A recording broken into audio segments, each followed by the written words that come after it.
Thank you, Madam Clerk. Good evening, everybody, to our council meeting on May 11th, 5 o'clock. I will call the meeting to order. I will start off with our land acknowledgement statement. We acknowledge with respect the history, spirituality, and culture of the Anishinaabe, the people of the Three Fires known as Ojibwe, Odawa, Potawatomi nations who have inhabited this land from time immemorial. And further give thanks to Chippewa Saugeen, the Chippewa Nawash, now known as the Saugeen Ojibwe Nation, as the traditional keepers of this land. We also recognize the Métis and the Inuit whose ancestors shared this land and these waters. May we all, as treaty people, live with respect in this land and live in peace and friendship with all its diverse people. Moving on to our agenda. Does anyone have anything to add onto our agenda here tonight? Madam Clerk, is Councillor Thompson here yet? No? Or Councillor Barfoot? No? Oh, okay. Councillor Sutherland has sent his regrets for tonight. So I see now, I'll read the recommendation, the approval of the agenda, that the agenda be approved as presented. Moved by Councillor Pringle, second by Councillor Colburn. Any discussion on the motion before us? A show of hands, all in favor? It's carried. Welcome, Carol. Moving off our agenda, declaration of peculiar interest. You can declare anytime you see fit during the meeting. Minutes of the previous minutes. That the minutes of the council meeting held on April 20th, 2022 be approved, be adopted. Need someone to move to put it on the floor, please. Moved by Councillor Barfoot, second by Deputy Mayor Carlton. Is there any discussion on the motion before us? Seeing none, show of hands, all in favor? Opposed? The motion is carried. We have no announcements tonight. Public hearings. We have 3 tonight. I'll read the recommendation that the regular meeting of the council be recessed to host public hearings for the following zoning bylaw amendment applications. 1, ZID 0222 for Lynn Patty Vaughn, 504-587 Grayville 1. 2, ZID 0522 for Douglas and Vera Butt, 275 Finnan Street West, and ZID 0622 for Lynn Robson, 745 Joint Street. Someone to move, put it on the floor, please. Moved by Councillor Pringle, second by Councillor Barfoot. Is there any discussion on the motion before us? Seeing none, a show of hands, all in favor? Opposed? The motion is carried.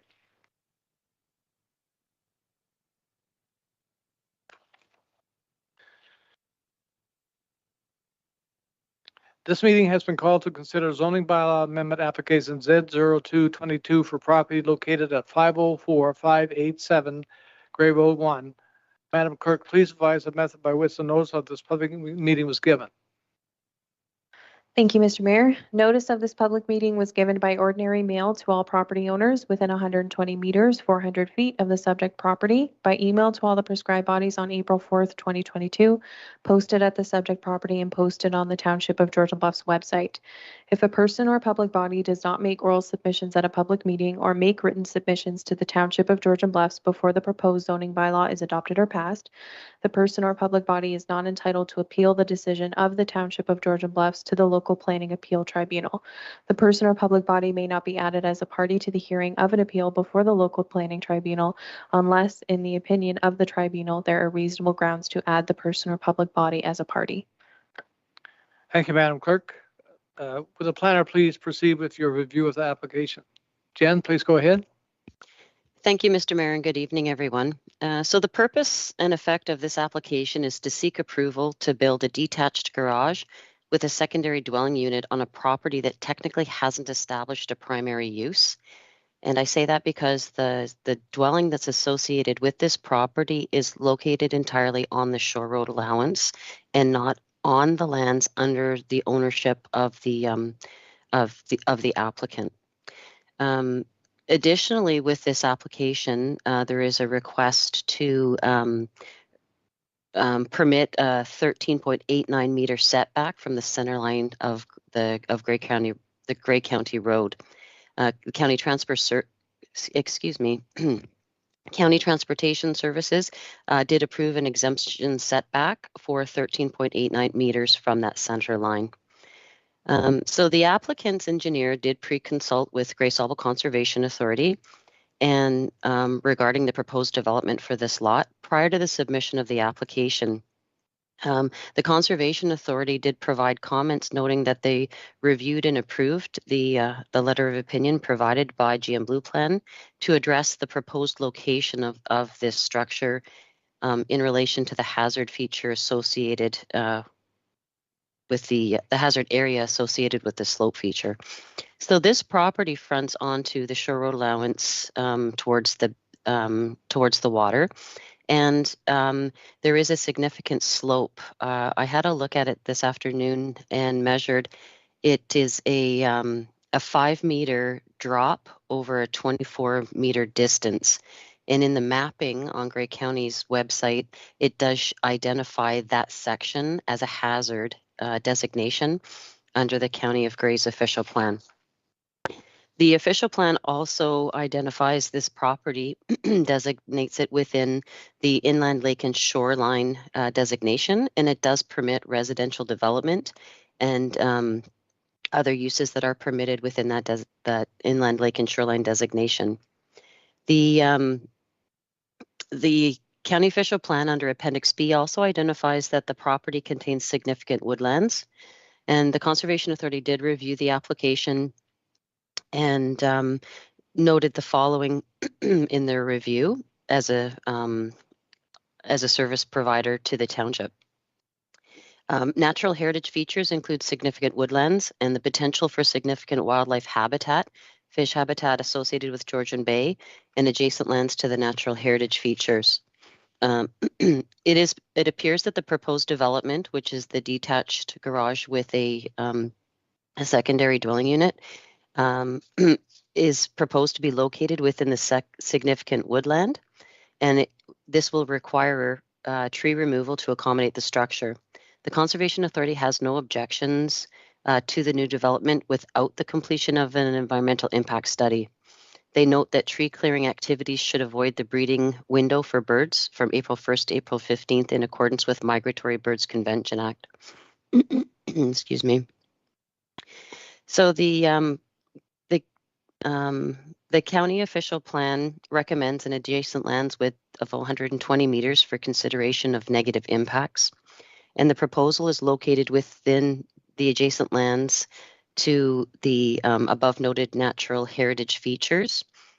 However, with the implementation of timing windows for tree removal for an appropriate sediment and erosion control as proposed by the engineer, they're not anticipating negative impacts.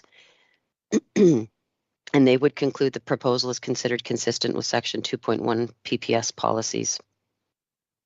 They note that the proposed development will result in an increase in site imperviousness, and they're recommending that the development address drainage to minimize impacts to neighboring properties and existing infrastructure. The natural hazards were identified on the subject property, and those hazards are associated with the flood and erosion risks of the shoreline of Georgian Bay and includes the 100-year flood lake level and a 15-meter setback for wave uprush and other water-related hazards. In addition, they noted that the property features erosion risk due to an oversteepened slope and includes the stable slope line at 3:1 and includes a 6-meter allowance from the stable slope. That's one of the reasons why the application to reduce the setback to the center line of the county road is being put forward. The structure can't be built any closer to that slope area, so the Conservation Authority had requested that the structure be moved closer to the road as possible, and the county has agreed to reduce that setback. So there's a compromise between the two agencies for the safe location of that structure. The property is zoned shoreline residential, and from the zoning perspective, it's technically vacant because there is not a structure on the actual property itself. The property owner would like to build, it's a 2-story detached garage with a suite in it, and so that the property can be accessed year round. At this time, I don't believe that the dwelling can be accessed because of the slope in the winter time. The provisions of our bylaw require that the primary use be established before an accessory use, such as a garage and an accessory dwelling unit, can be permitted. So one of the things that that we look at in this application as well is the fact that because that house isn't on the property itself, and it's on the shore road allowance, an encroachment agreement is required.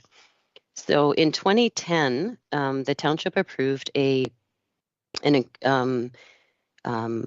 use of unopened road allowances policy for properties to address properties that were in this situation.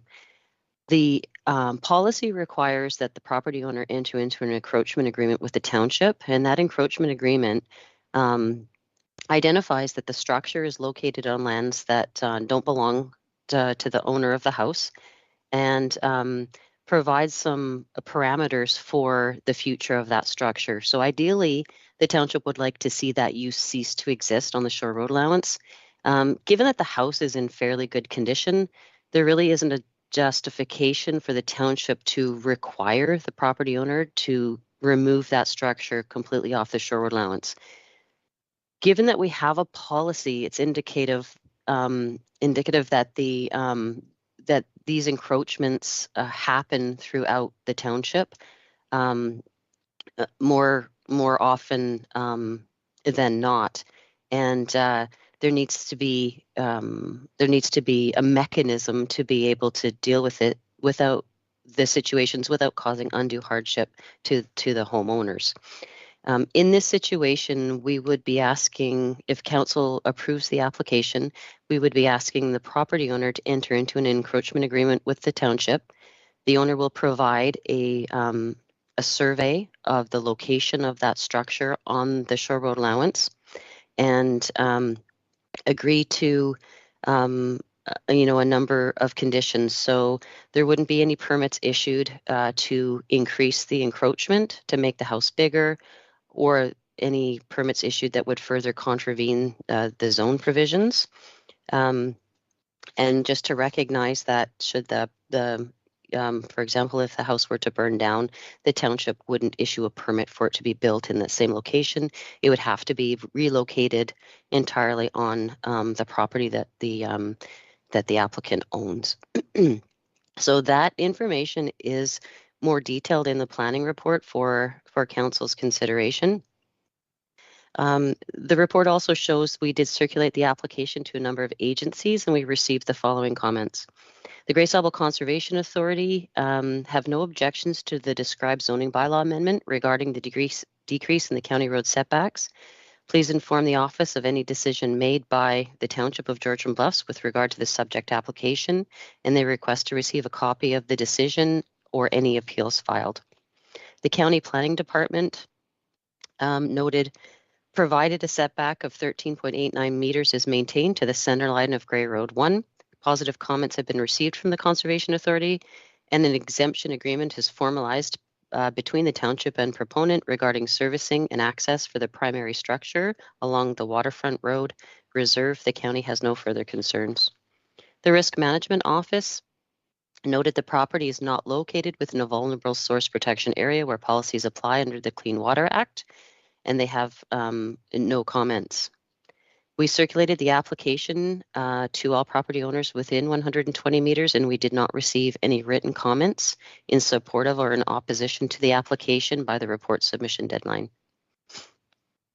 So the recommendation for the application is that it be approved, and I'd be happy to answer any questions that council may have this evening. Thank you.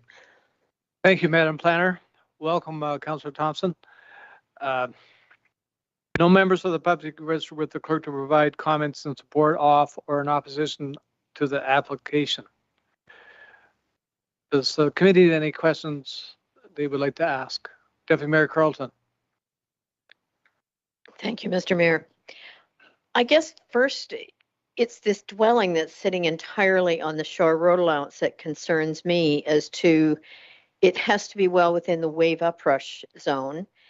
And where is the septic located for that dwelling? I have some real concerns about that. I understand that Grace Auble is saying everything's fine, that they'll accept it. But I'm just concerned about liability for the township there, and how do we alleviate that? Thank you.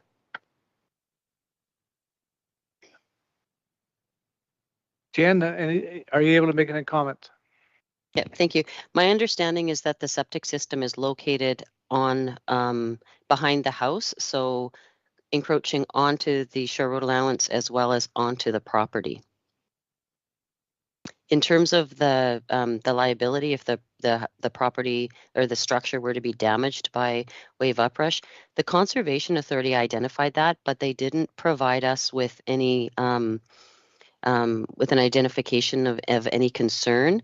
In the zoning bylaw, we do have a provision that states that if a structure is damaged by wave uprush or by the any sort of erosion that comes from the that occurs within that area towards the water, that their permitting process wouldn't allow them to issue a permit for a dwelling to be built again. And if it does become damaged, then we would require through that encroachment agreement that the structure be entirely removed. In terms of liability, I would have to refer that question off to our insurance agency and potentially our lawyers, and I could follow up with a response if council would prefer that. Deputy Mayor? I think I would like to see that, or at the very least, is there a way to ensure that that's all covered in the encroachment agreement? Okay, I think the planner understands what the question was. Okay. I'm going to go to Councillor Colburn next. Thank you, Mayor Burley. As our deputy mayor has said, when I reviewed this one, there were some red flags for me too. So I understand, Jen, in answer to the deputy mayor, that they're not putting in a different septic system. It will be, this new building will be serviced. If it's got a suite in it, it'll be serviced through the same septic system. I'm going to make that assumption. My comment is more around the environmental impact study.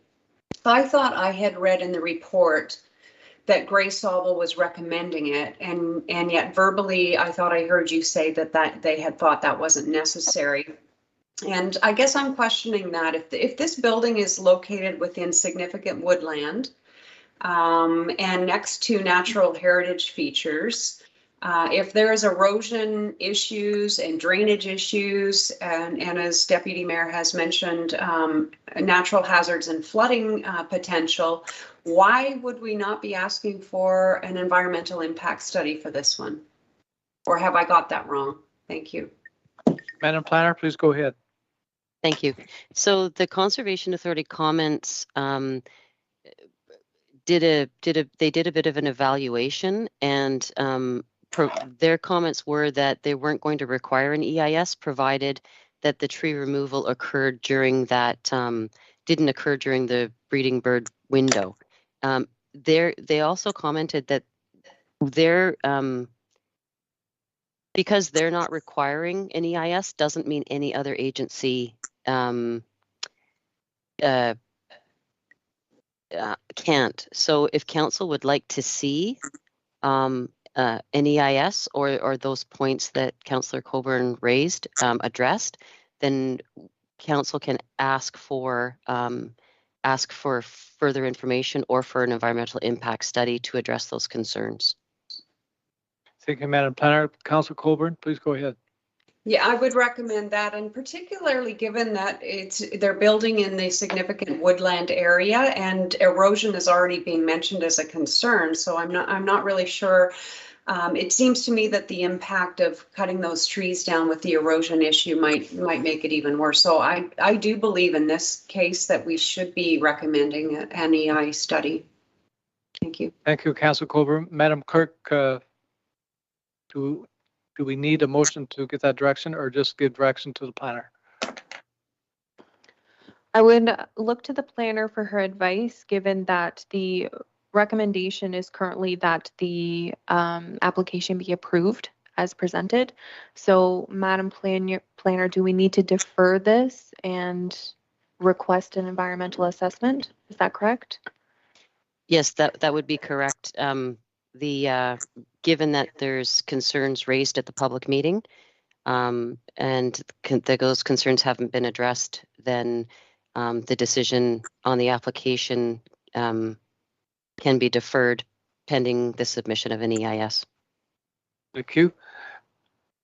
Madam Clerk, before I go to you, can I let Councillor Barfoot ask her question? Yes, please. Councillor Barfoot, please go ahead. Just sitting here, thank you, Mr. Mayor. Just sitting here listening to all this discussion, no wonder the ratepayers are confused as what.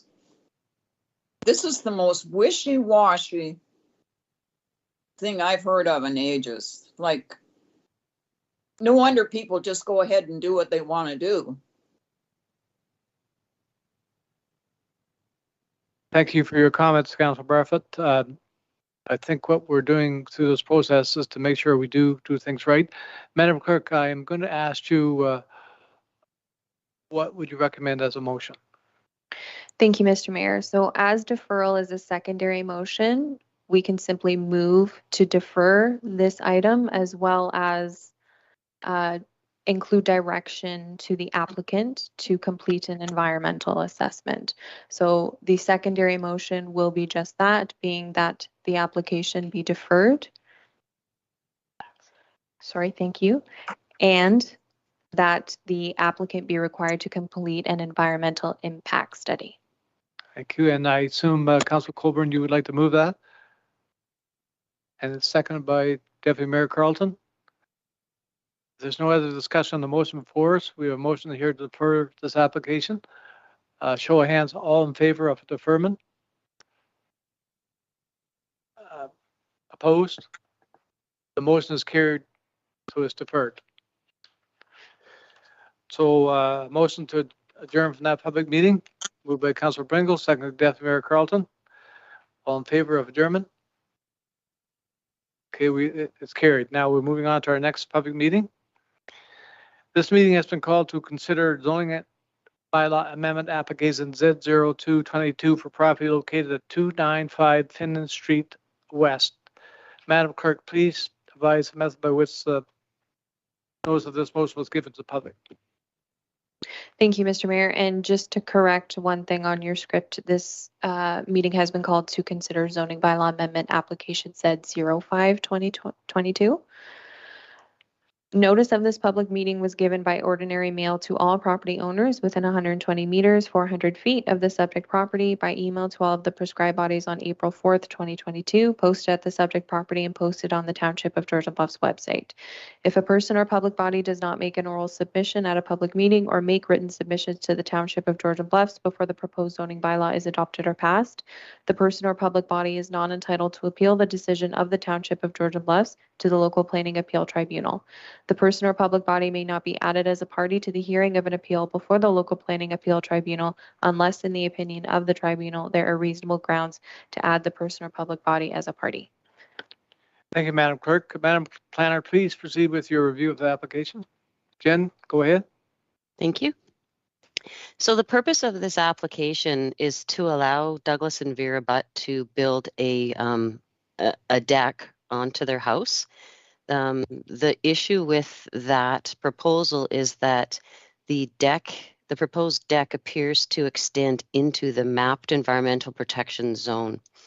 Additionally, because the property is in Brook, it's comprised of 6 separate lots. And as we've seen with other applications, Lots in Brook need to be deemed not to be lots on a registered plan so that they merge and they form one lot without any interior lot lines.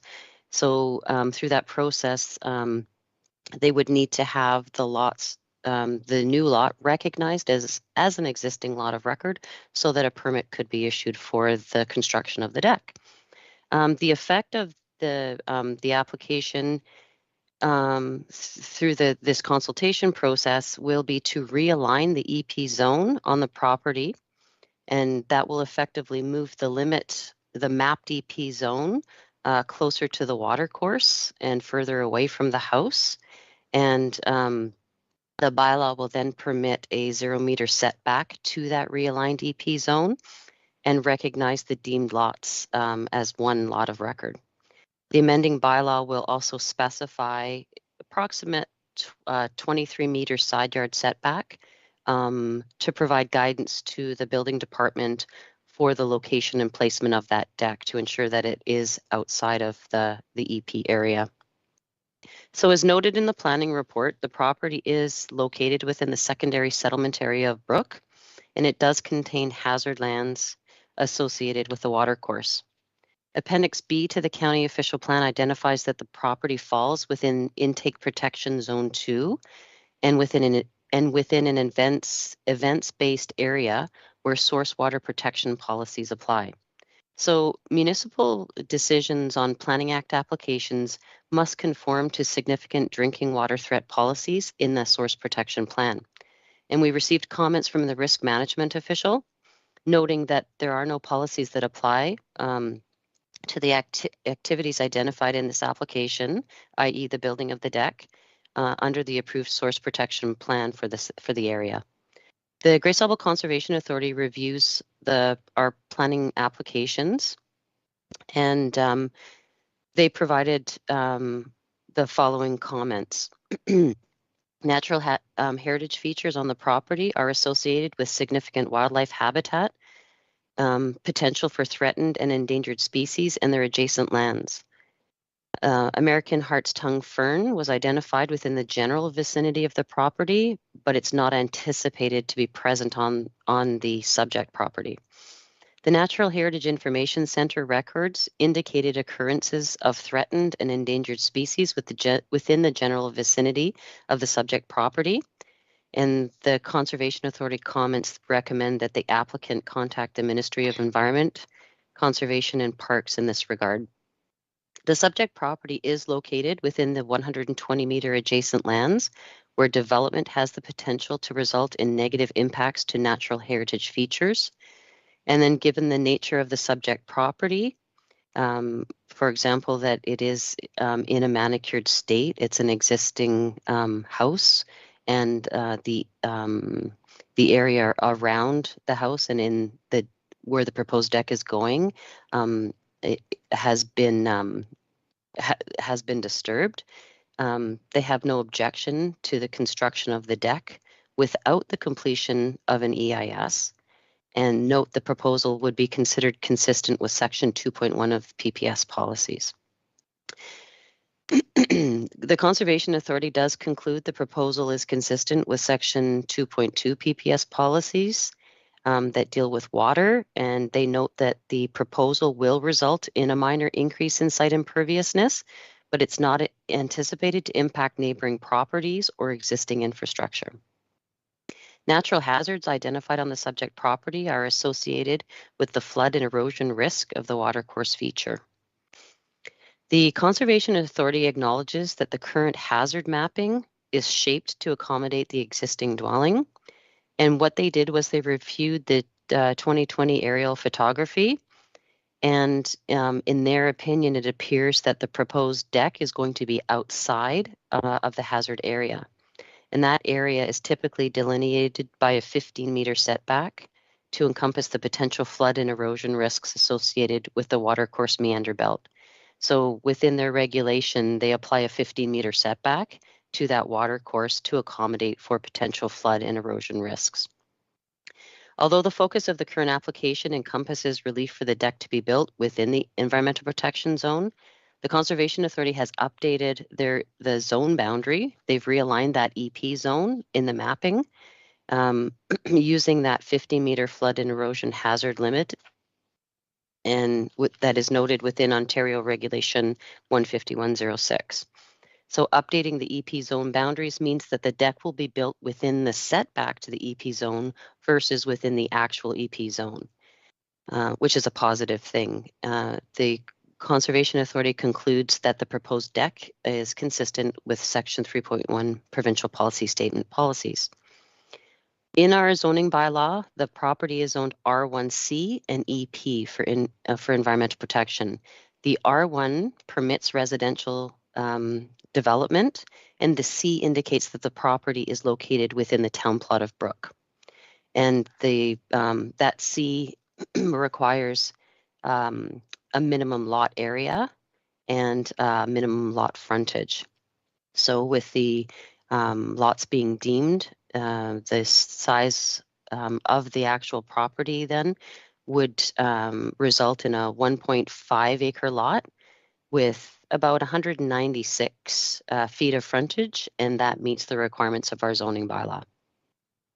Once the lots are deemed, the deeming bylaw, if approved by council, then gets registered on title to the lands to affect effectively the merging process. We received the following comments with regards to this application. The Grey Sabel Conservation Authority noted no objections to the described zoning bylaw amendment. A permit is required from the Conservation Authority for that deck, and they wish to be notified of any decision with regard to the application, and they expect to receive a copy of the decision and notice of any appeals filed. The County Planning and Development Department recommended that further comments be received from the Conservation Authority in relation to the stream and to determine the delineation of the hazard land boundary and whether any additional structural or environmental considerations should be addressed by the proponent. Alternatively, staff would tend to recommend that options to locate the structure outside of the hazard lands be explored, and provided positive comments are received from the Conservation Authority, the county has no further concerns with the subject application. The Grey Sabel Conservation Authority Risk Management Office noted from the information in the application for construction of a deck on this property, it has been determined that neither Section 57, which is prohibited activities, nor Section 58, regulated activities, applies to the above noted property pursuant to the Clean Water Act. Consequently, no policies apply to the activities identified in the application under the approved source protection plan. It's important to note that the above property is located within an events-based area for the Owen Sound drinking water system, whereby the future storage of fuel greater than 15,000 liters requires development of a risk management plan. If fuel storage activities are planned for this property, please contact their office. The Georgian Bluffs Operations Department noted that a grading plan will be required to see what the impacts to the drainage are along the right-of-way are. So because the property is in the town plot of Brook, there is a Brook area stormwater management plan, and development in Brook requires adherence to that plan. So the property owners would be required to submit an engineered grading and drainage plan in accordance with that overall master plan. We didn't receive any comments, written comments from any neighbors. And so just in closing, if there's no concerns raised this evening, the recommendation is to approve the application. I'd be happy to answer any questions. Thank you. Thank you, Madam Planner. No members of the public registered with the clerk to provide comments in support of or in opposition to the application. Does the committee have any questions on this application? Seeing none, I'll read the recommendation I have before me. It's been demonstrated that the proposed application is consistent with the Provincial Policy Statement 2020, the County Official Plan, the Township of Georgian Bluffs Official Plan, the Township of Georgian Bluffs Zoning Bylaw 2020. It is recommended that zoning bylaw amendment application Z05 22, and the corresponding deeming application for Douglas and Vera Butt for lands described as town plot of Brook lots 13, 15, 17, Finnish Street, BS, and lots 14, 16, 18, Anderson West be approved. Someone to move to put on the floor, please. Moved by Deputy Mayor Carlton, second by Councillor Barfoot. Is there any discussion on the motion before us? Seeing none, a show of hands, all in favor? Opposed? The motion is carried. I'll now ask for adjournment of this public meeting. Moved by Councillor Thompson, second by Councillor Colburn. We adjourn. A show of hands, all in favor of adjournment? Carried. We are adjourned. Now down to our last public meeting here tonight. This meeting has been called to consider zoning bylaw amendment Z0622 for property located at 745 Joint Street. Madam Clerk, please advise the method by which notice of this public meeting was given. Thank you, Mr. Mayor. Notice of this public meeting was given by ordinary mail to all property owners within 120 meters, 400 feet of the subject property by email to all the prescribed bodies on April 5th, 2022, posted at the subject property and posted on the Township of Georgian Bluffs website. If a person or public body does not make oral submissions at a public meeting or make written submissions to the Township of Georgian Bluffs before the proposed zoning bylaw is adopted or passed, the person or public body is not entitled to appeal the decision of the Township of Georgian Bluffs to the local planning appeal tribunal. The person or public body may not be added as a party to the hearing of an appeal before the local planning appeal tribunal unless, in the opinion of the tribunal, there are reasonable grounds to add the person or public body as a party. Thank you, Madam Clerk. Madam Planner, please give your report. Thank you, Mr. Mayor. So this zoning application that is being considered this evening is related to two severance applications that will be considered by the Committee of Adjustment on May 17th. So what you have before you is a joint report that covers the three applications. The application, the zoning application, seeks relief to the minimum lot frontage requirements for a non-farm residential lot. So the applicant is applying to council to reduce that the required frontage from 100 meters to 60 meters to create two non-farm residential lots. Approval of the zoning amendment application will facilitate the creation of the two 2-acre lots fronting onto Joint Street in Shallow Lake. The amendment will also establish an enhanced 40-meter rear yard setback for the lots to direct future residential development away from the retained dwelling. So currently our zoning bylaw requires a minimum rear yard setback of 10 meters. So the applicant is asking council to increase that setback to 40 meters so that the dwellings on the new lots would be further away from her house. The lots will be serviced by water from the Shallow Lake water system and by private septic systems. And a planning justification report was provided by the agent, Ron Davidson, and is attached to the agenda package. So the property is located in the rural designation under the county official plan, and it is also zoned rural in the township zoning bylaw. As indicated in the staff report, lot density can be met with a requirement to merge a smaller lot together with the larger remnant lot. So right now, there is a smaller lot that was created at some point, which isn't technically conducive to development because of its size. That lot is going to be merged with the remnant lot so that the county density policy can be met. So there will only be a total of 4 lots from that original 100 acres.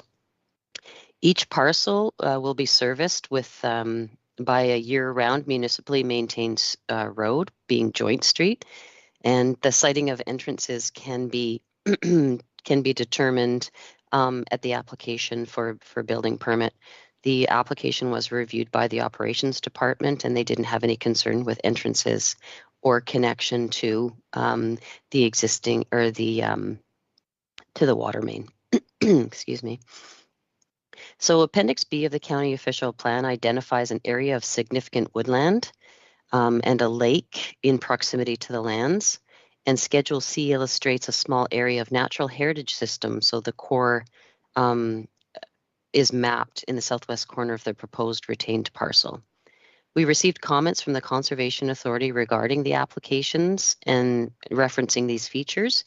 And they identified that the proposed lot creation is located beyond the 120-meter adjacent lands of the features present on the property. However, they do note that there are additionally identified significant woodlands located just southeast of the proposed parcels and approximately 65 meters from the proposed development area.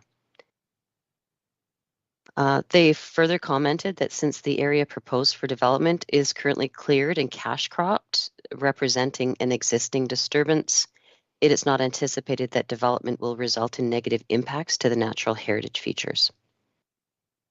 Appendix E of the county official plan identifies potential bedrock and shale resource area extending across the east half of the subject lands.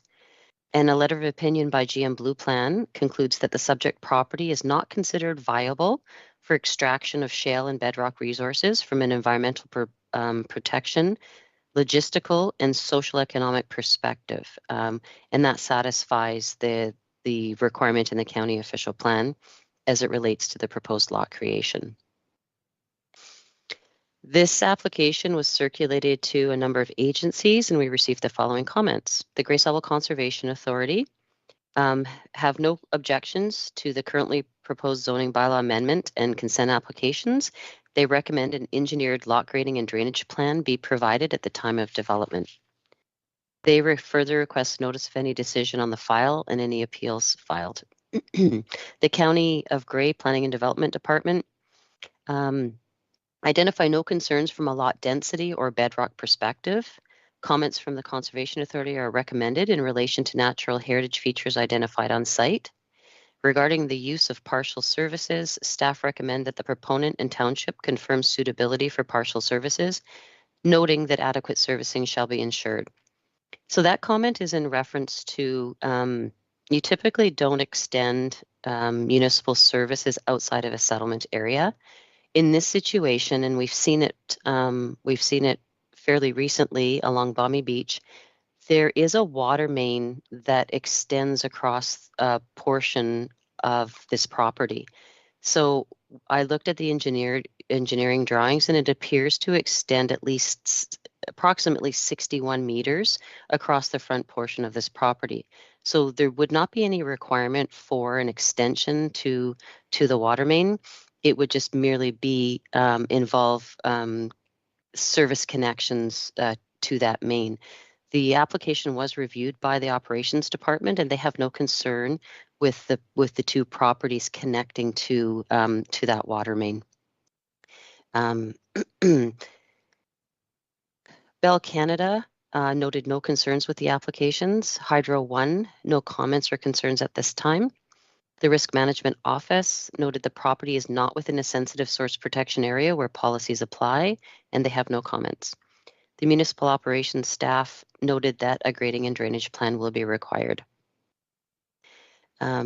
So with the severance applications, there is a recommendation for the as a condition of consent for the applicant to enter into a site plan agreement to address the concerns of the Conservation Authority and the Operations Department with regard to the grading and drainage plans. It's not possible for the applicant to provide those plans at this time, as she won't be the one building the house, so she doesn't know what sort of what kind of structure the new owners would like to build. So those plans, it can be written into a site plan agreement that that those prior to development, the engineered grading and drainage plan needs to be submitted.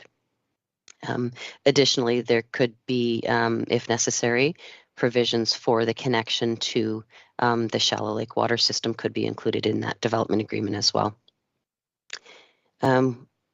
So we didn't receive any comments from, any written comments from any of the neighbors. And the recommendation is, provided there's no concerns raised this evening, the recommendation would be to approve the application. And I'd be happy to answer any questions that council may have. And I would note as well that Mr. Ron Davidson, who is the agent for the application, it does appear to be online this evening. Thank you. Thank you, Madam Planner. One member of the public, Brady Mitchell, registered with the clerk to provide comments to support, off, or in opposition to the application. Brady, please go ahead. Are you on the line? Mr. Mayor, if I may interject, while Brady did register to participate, he is not in attendance this evening. Okay, thank you. So I'll go down to our agent, Ron Davison. Mr. Davison, the floor is yours. Any comments? Yeah, thank you, Mr. Mayor, members of council. Yeah, very few. Jen did a very good job explaining what's being proposed. A couple of nice, very, for what that's worth, it's not a planning issue, but I've seen the site, a couple of nice building lots, so we'll certainly end up with a couple nice homes on those properties, no doubt. The requested rezoning, it's a little bit different, the part about the rear yard. Just in making sure that the two houses that are built on these two lots don't get too close to Lynn's existing home. And there's probably no doubt that people wouldn't want to do that anyway, but we're just making sure in the zoning bylaw. It's awesome that water, municipal water is available anytime you can connect development with water. That's always a good thing, or at least it is in the eyes of the provincial policy statement. That's all I have to say, Mr. Mayor. Thank you. Thank you, Ron. Does the committee have any questions on this application? Seeing none, I'll read the recommendation I have before me. The Council of the Township of Georgian Bluffs approve an amendment to zoning bylaw amendment 2020 pertaining to 745 Joint Street, being part lots 6 and 7, concession 7, Keppel, to reduce the minimum required lot frontage from 100 to 60 for two proposed separate lots, and to implement an enhanced rear yard setback of 40 meters to direct future development on the service lots. Someone to move to put on the floor, please. Moved by Councillor Thompson, second by Councillor Pringle. Is there any discussion on the motion before us? Seeing none, I'll show of hands, all in favor? Opposed? The motion is carried. Now, can I ask for adjournment of this public meeting, please? Moved by Councillor Pringle, second by Deputy Mayor Carlton, that we adjourn this public meeting. Show of hands, all in favor? We are now adjourned. Okay, now we'll move on to our regular agenda. We're down to delegations. Oxon Neighbors Indigenous Art Project. Martha, sorry for the delay. Please come to the mic. And would you please introduce all your exciting guests, please? Absolutely, and thank you very much, Mayor Burley. I do want to introduce the Oxenden neighbors. I'm Martha McGloin, and we'll wait. I'll be able to show you our PowerPoint in a minute where we are. For those of you that may know this intersection, we're, I guess, at the very northern tip of Georgian Bluffs, so of the township. And I live on the lawn where this photo was taken. Kelsey Carrier's here, and she lives in the general store that's across the street, the blue building that's across the street. Just to the east, I have to get my direct, actually we're sort of situated geographically correct. Tobin Day is just to the east of the intersection. Sandy Ashton is to the west of the intersection, and Heidi is a little bit south of the intersection. And we are a group of neighbors who have come together to share a project that we think the council will be very excited about and hopefully interested in supporting. We're talking about this site right here in downtown Oxenden. It is a roadside portion of the Bruce Trail. It's a turning point for the waterfront trail, and it's also a very popular ATV route. It's also a frequent stopping and resting point for cyclists, as you can see.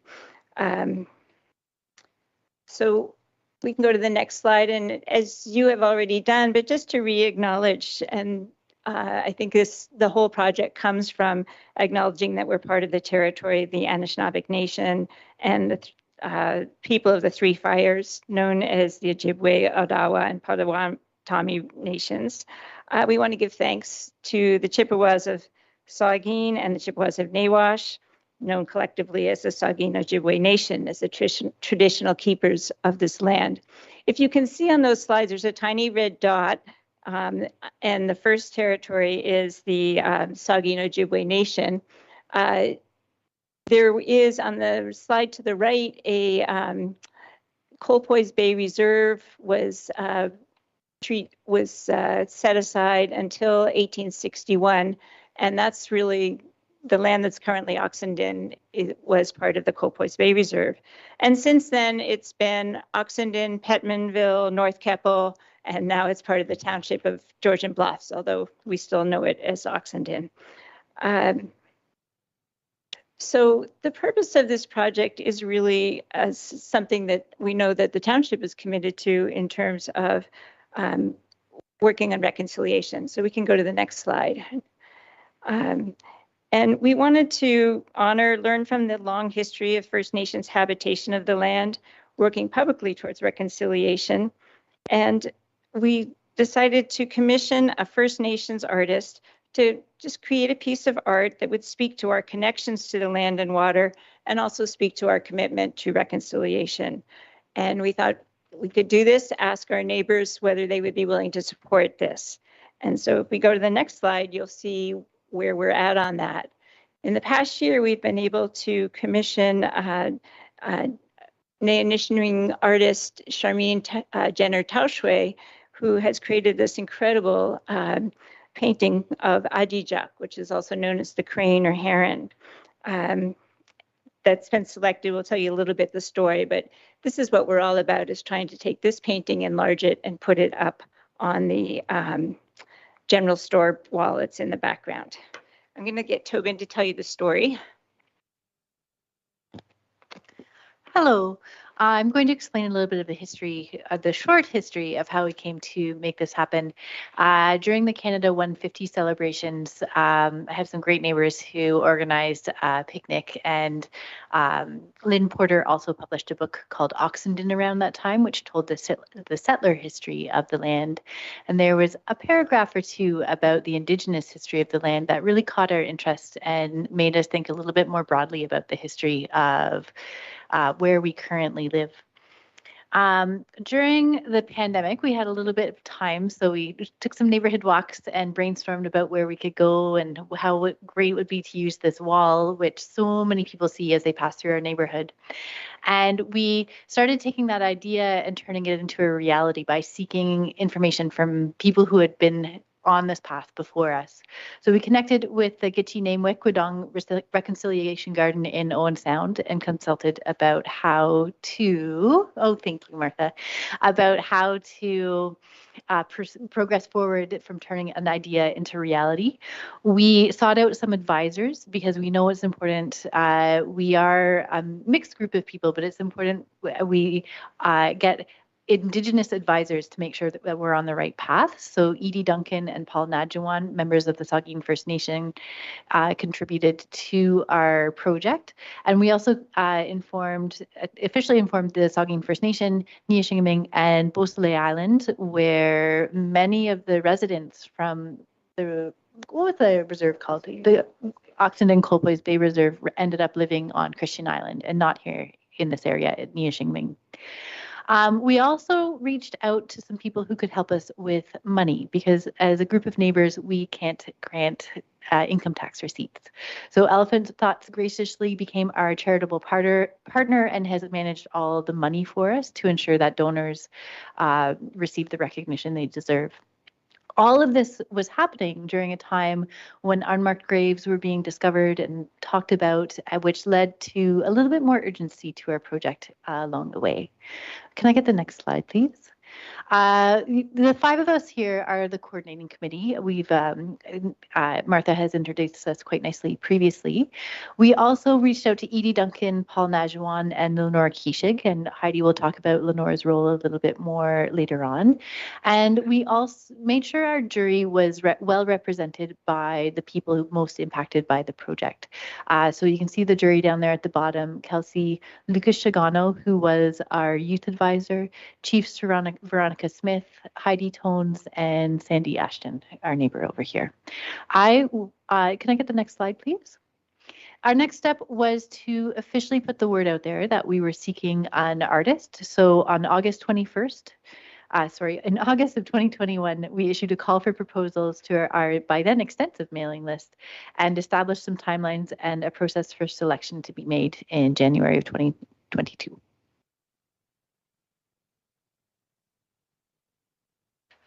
So like any good project, you ask one question and you realize there are 10 more. And so as we had our meetings and started to put out the proposal, we realized we needed to learn more ourselves. So in December, we also realized we needed to build trust with the Indigenous people and First Nations people in our area. So on the far right is a book called The Illustrated History of the Chippewas of Nawash, and we've gifted you with one today. So we hope you'll have a chance to look at it. And in the back are the treaties that we will speak about in a minute.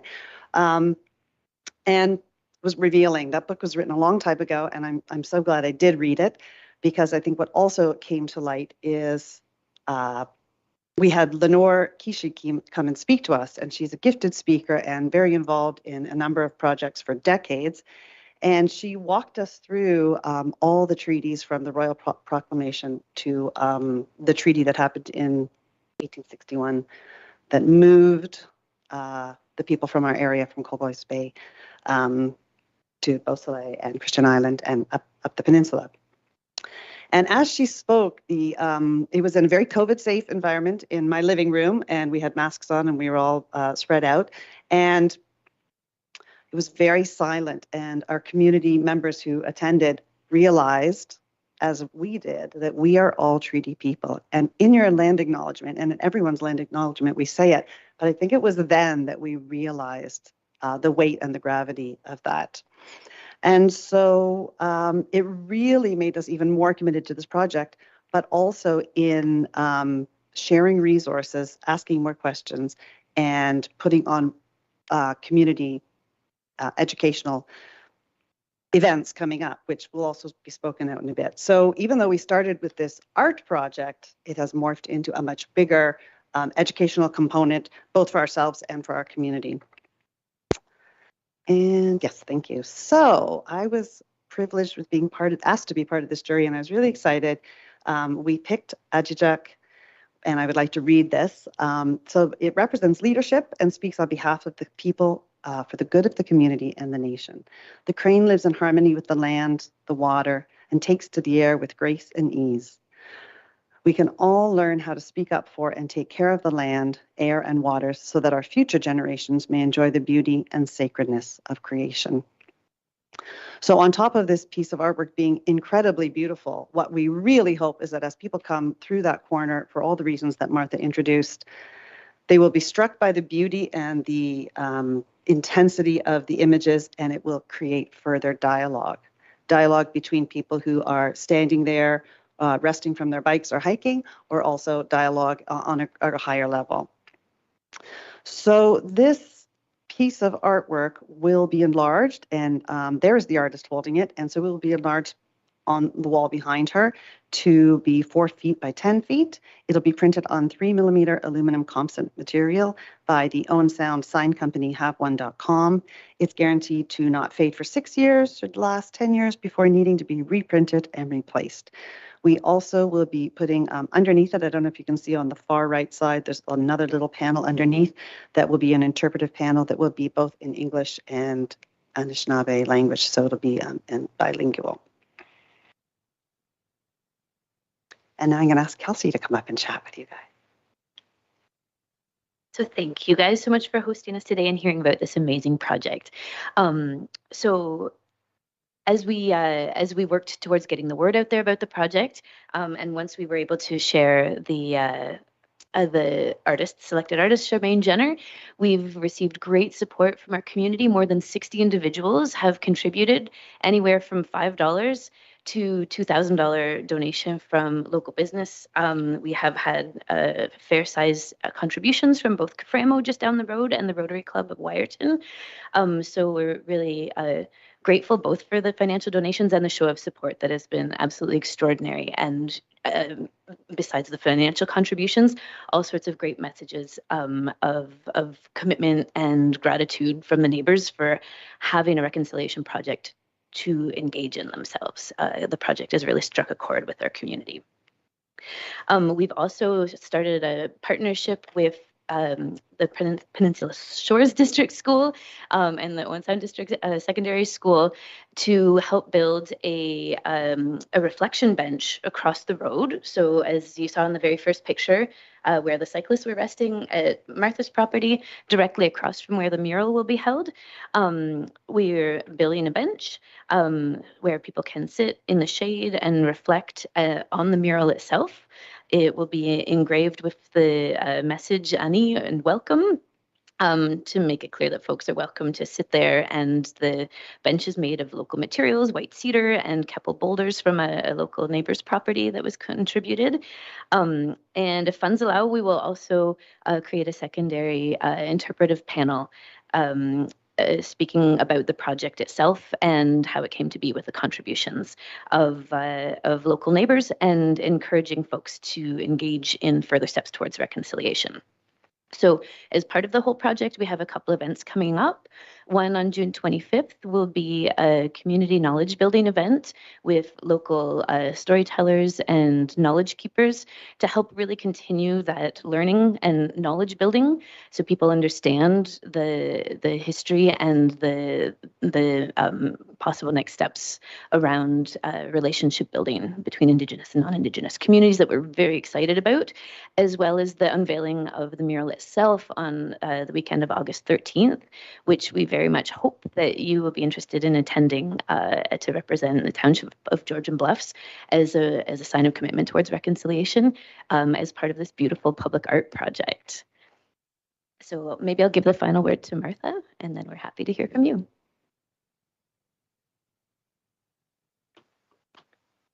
Great. So I can't tell you how rewarding this project has been in terms of the community building and the response that we've had. It has, as I think Heidi said, just morphed into so much more learning and connections than we thought. And so we're inviting you to be part of it. And I think also recognize how important it could be for Georgian Bluffs. And at the same time, it's a small step towards reconciliation. We don't want it to be more than what it is.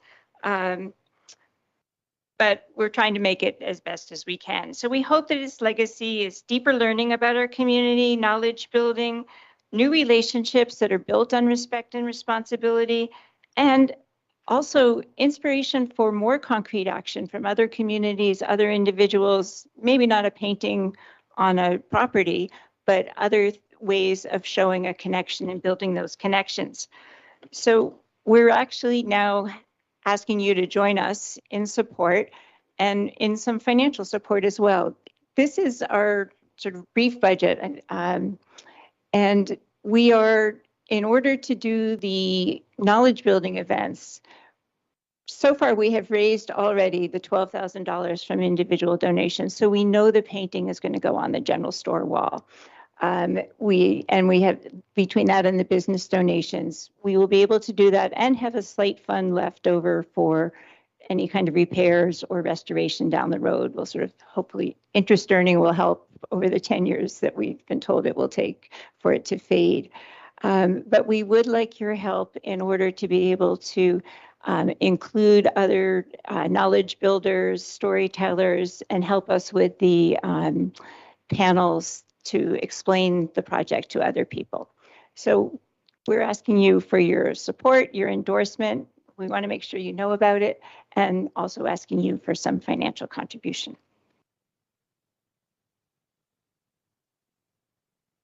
And What's that? Here. I think we have one more slide there, Brittany. Yeah. There we are. So thank you. And we're open to questions or comments. Thank you, Martha, to you and all your fantastic group. It's great to see neighbors being able to do what you're doing for your community, and it's just a plus for Georgian Bluffs as a whole. And I want to commend you for doing what you're doing. And yes, we definitely would like to be there August 13th for sure for the grand opening. And I'm quite sure the clerk will make a note of that so we can put it in our calendars. And I'll open the floor up to any questions from our council. Deputy Mayor Carlton first. Thank you, Mr. Mayor. And thank you for the presentation tonight. When I first saw this in the newspaper and then reached out to find out more information on it and to see if there was a way that we could help with you with your project, I was absolutely amazed at what you already had in place. And there's really very little help that you've needed through the whole process. So kudos to all of you and thank you. I didn't want to mention the financial part because I'm going to turn it over to staff and our treasurer to see where we might and how we could help financial wise because I don't know. Thank you, Mr. Mayor. So I will note that Councillor Coburn has her hand Yeah, raised, yeah, and I it's here. wanted to note that we also have our representatives from the county, being specifically Savannah Myers with Grey County Economic Development, who has Good. also been assisting us and the group behind me with this project. So I wanted to note that she is present this evening and is available for comment should council wish to call upon her.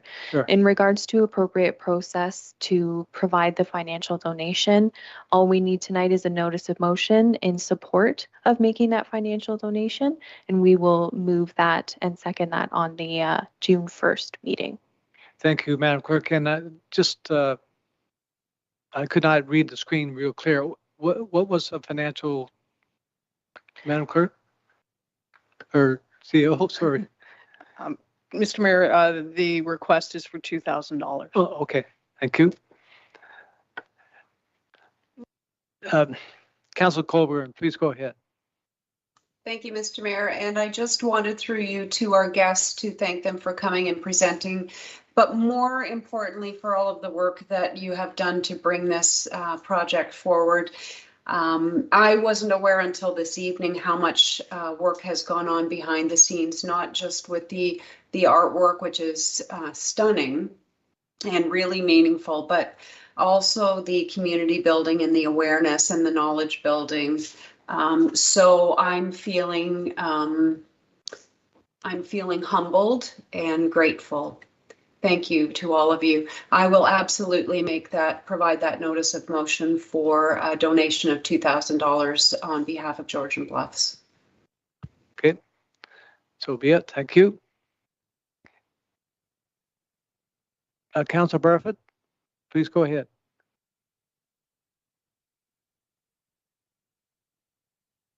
You're muted, I think, Carol. We have those big, beautiful digital signs in front of our township office and in front of Shallow Lake Arena. So I think we should be displaying this, promoting this artwork on our signs. Great idea.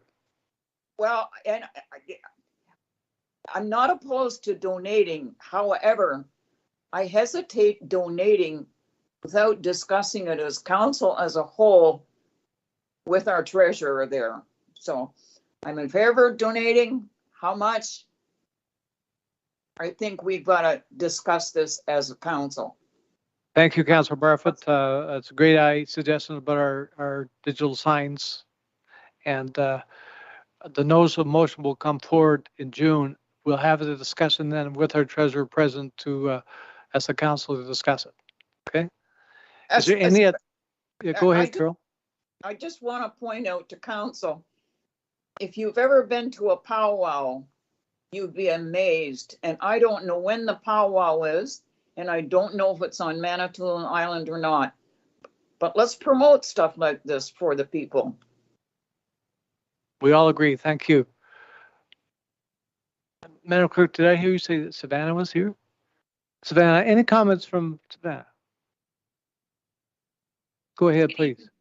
Good evening. Thank you so much. Really excited to be here, and we're so thrilled with the project that's being proposed, and we have great support here through Economic Development, Tourism and Culture, and also your Transportation Department. We've had great conversations with Pat Hoy, just making sure that the plans are feasible and all looks like a great opportunity to move forward and a go. So really, really proud to be able to be part of the conversations to this point, and really want to thank the organizing committee. And it's just phenomenal work. So our congratulations on behalf of the county as well. Thank you, Savannah. And again, thank you to your group. You're just a fantastic group and doing a great job in George Bluffs, and it's going to be there for a long time. And thank you very much. It's great to see people in our council chambers again, too.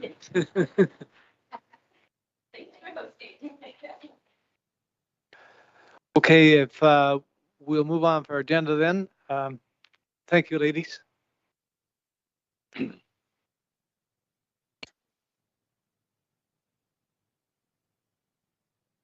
Okay, I'll move on the agenda. It's my pleasure to introduce Grey County CAO Kim Wingrove and our Mayor McQueen confession, also the deputy warden of Grey County.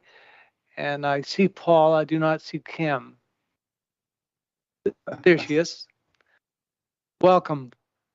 It's a pleasure to have you in George Bluffs. Please go ahead. Well, I'll start off and thank you, Mayor Burley and the Council of Georgian Bluffs. I see some screen change there, but thank you for having us tonight.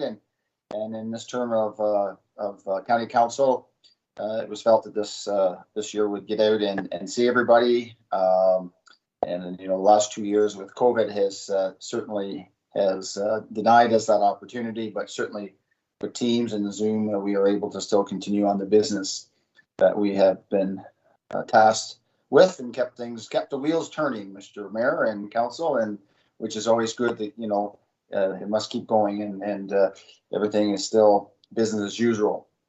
We want to take this opportunity as we're going to present a slide presentation of the updates of County Council and what we've been doing basically this term, and we've been really busy. We've rolled up our sleeves like tonight and got to work, and yourself and your deputy mayor have worked hard on different task force and bringing stuff to County Council to move certain projects forward. I'd like to take this opportunity, and we'll open it up for questions at the end, but I'm going to take this opportunity to introduce Madam CAO Kim Wingrove, who has been working tirelessly throughout doing her normal duties, and then, as I will say, for the last 2 years, is with COVID, has been on overtime. And I will say, when I was warden in 2020, I would come to the office and there's Kim, and then I would leave and Kim's still there. So yeah, she worked hard and got us through that, along with everyone else who had to do what they had to do. So again, thank you, Kim, for doing that. And at this time, I will pass the floor over to you to bring forward our presentation. Please go ahead, Kim.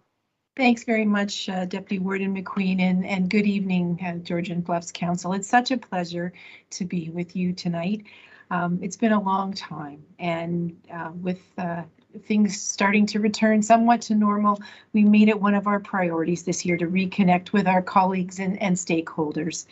I'd like to echo Paul's thanks to you, Mayor Burley and Deputy Mayor Carlton, for the wonderful job you do at County Council and for keeping this council up to date on things that are happening around the county.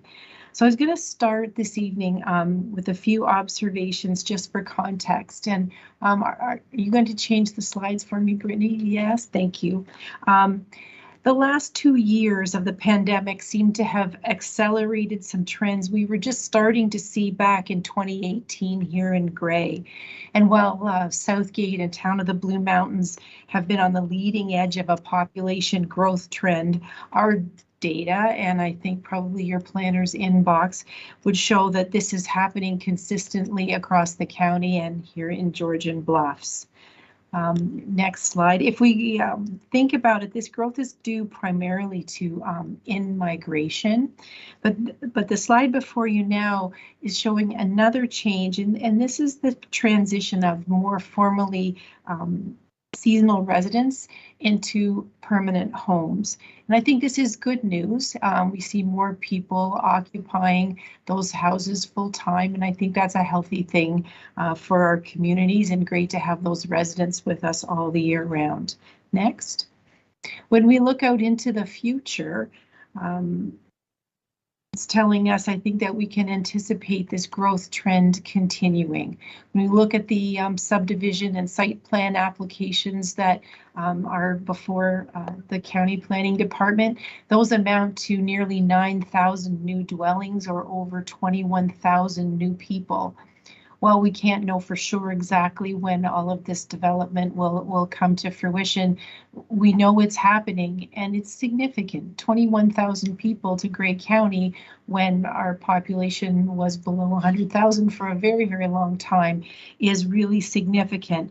And this has implications for service planning across the county and across the broader public sector. And we're taking every opportunity to share this information with our partners to help them plan appropriately for this future growth. Next, in addition to the population growth, we're seeing some other positive trends. And back in 2019, the county implemented its community improvement plan that provided an enabling framework for our member municipalities to support economic growth and investment.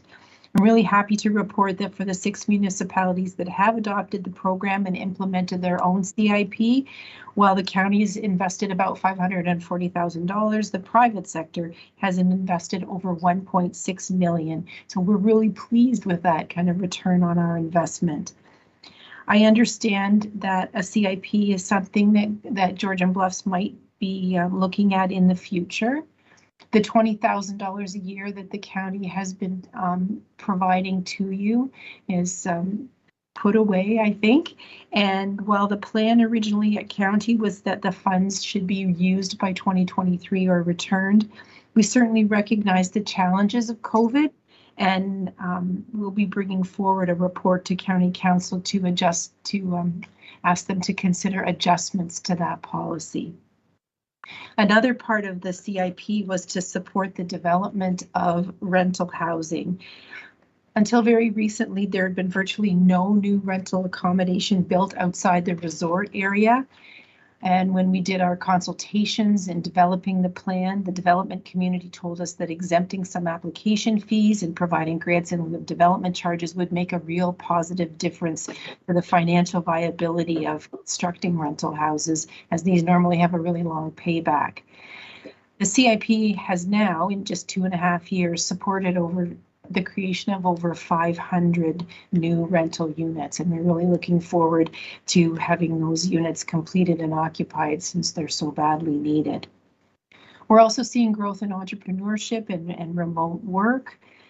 Grey's always had a significant small business economy. Right now, I can tell you that over the over 10,000 businesses that are in Grey, 70% of them are sole proprietorships or home-based. We recognize the contribution that these businesses make to our communities and support them through programming at the Sydenham campus in Owen Sound, both the Business Enterprise Center, and for those businesses who are ready to grow to the next level, the Catapult program are available to provide support. And so now that we've gotten so much more able to provide support remotely, those barriers of distance and time have been reduced, and I think that makes it even that much easier or attractive for people to connect with those services. Finally, last year, Council committed to enhancing the Grey Transit route, the bus service, beginning April 1st as a further proof of concept of that service. And from day one, we've seen a big increase in ridership, and we're hopeful that that trend continues. In your area specifically, Bruce County and South Bruce Peninsula are also supporting an enhanced service. So from May 21st until Labor Day, there'll be 3 trips a day, 7 days a week, in a loop between Owen Sound, Wyerton, and Sauble Beach. Next. Unfortunately, there are some trends that are very challenging. I think it's well known the rising cost of living and lack of affordable housing or really any significant rental availability have had a really negative impact on so many vulnerable people. The wait list at county for affordable housing now extends over 5 years. The incidence of mental health and addiction issues, the wait times for treatment, and the loss of life to overdose are tragedies, again, that are playing out across the country, but they're happening right here. We're not immune. And we've struck a task force to look into that and see what could be done to facilitate more treatment options. There are a lack of childcare spaces, which is so critical. Quality childcare is critical to economic development. We need more early child educators to staff the spaces that we have. Right now, the wait list for licensed childcare is over 850 children. The same as what you're experiencing, the steep increase in construction costs and supply chain issues is... Kim, sorry to interrupt, but we can hardly hear you for some reason or other. I'm sorry, I'll come a little bit closer. Is that better? Yes, it is. Thank you. Okay, I apologize. So the steep increase in construction costs and supply chain issues has hampered our ability to maybe move some projects forward as quickly as we'd like. And we're looking carefully at doing whatever we can to ensure that we don't get too far off of our capital plans. Next. I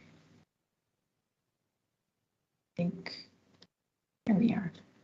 Okay, so after over the past 2 years, council and staff have worked hard to develop and implement plans and strategies related to housing and health. We have an age-friendly community strategy and action plan that's being rolled out across the county, a housing action plan. We did a growth management plan and updated our development charges study.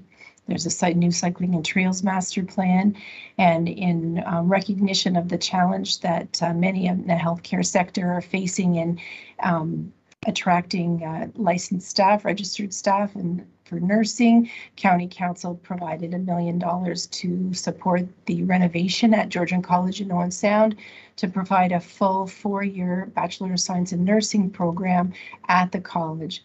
And we believe that by having students here close to home and able to do all of their practicums and placements locally, we'll be able to retain them here to start their careers.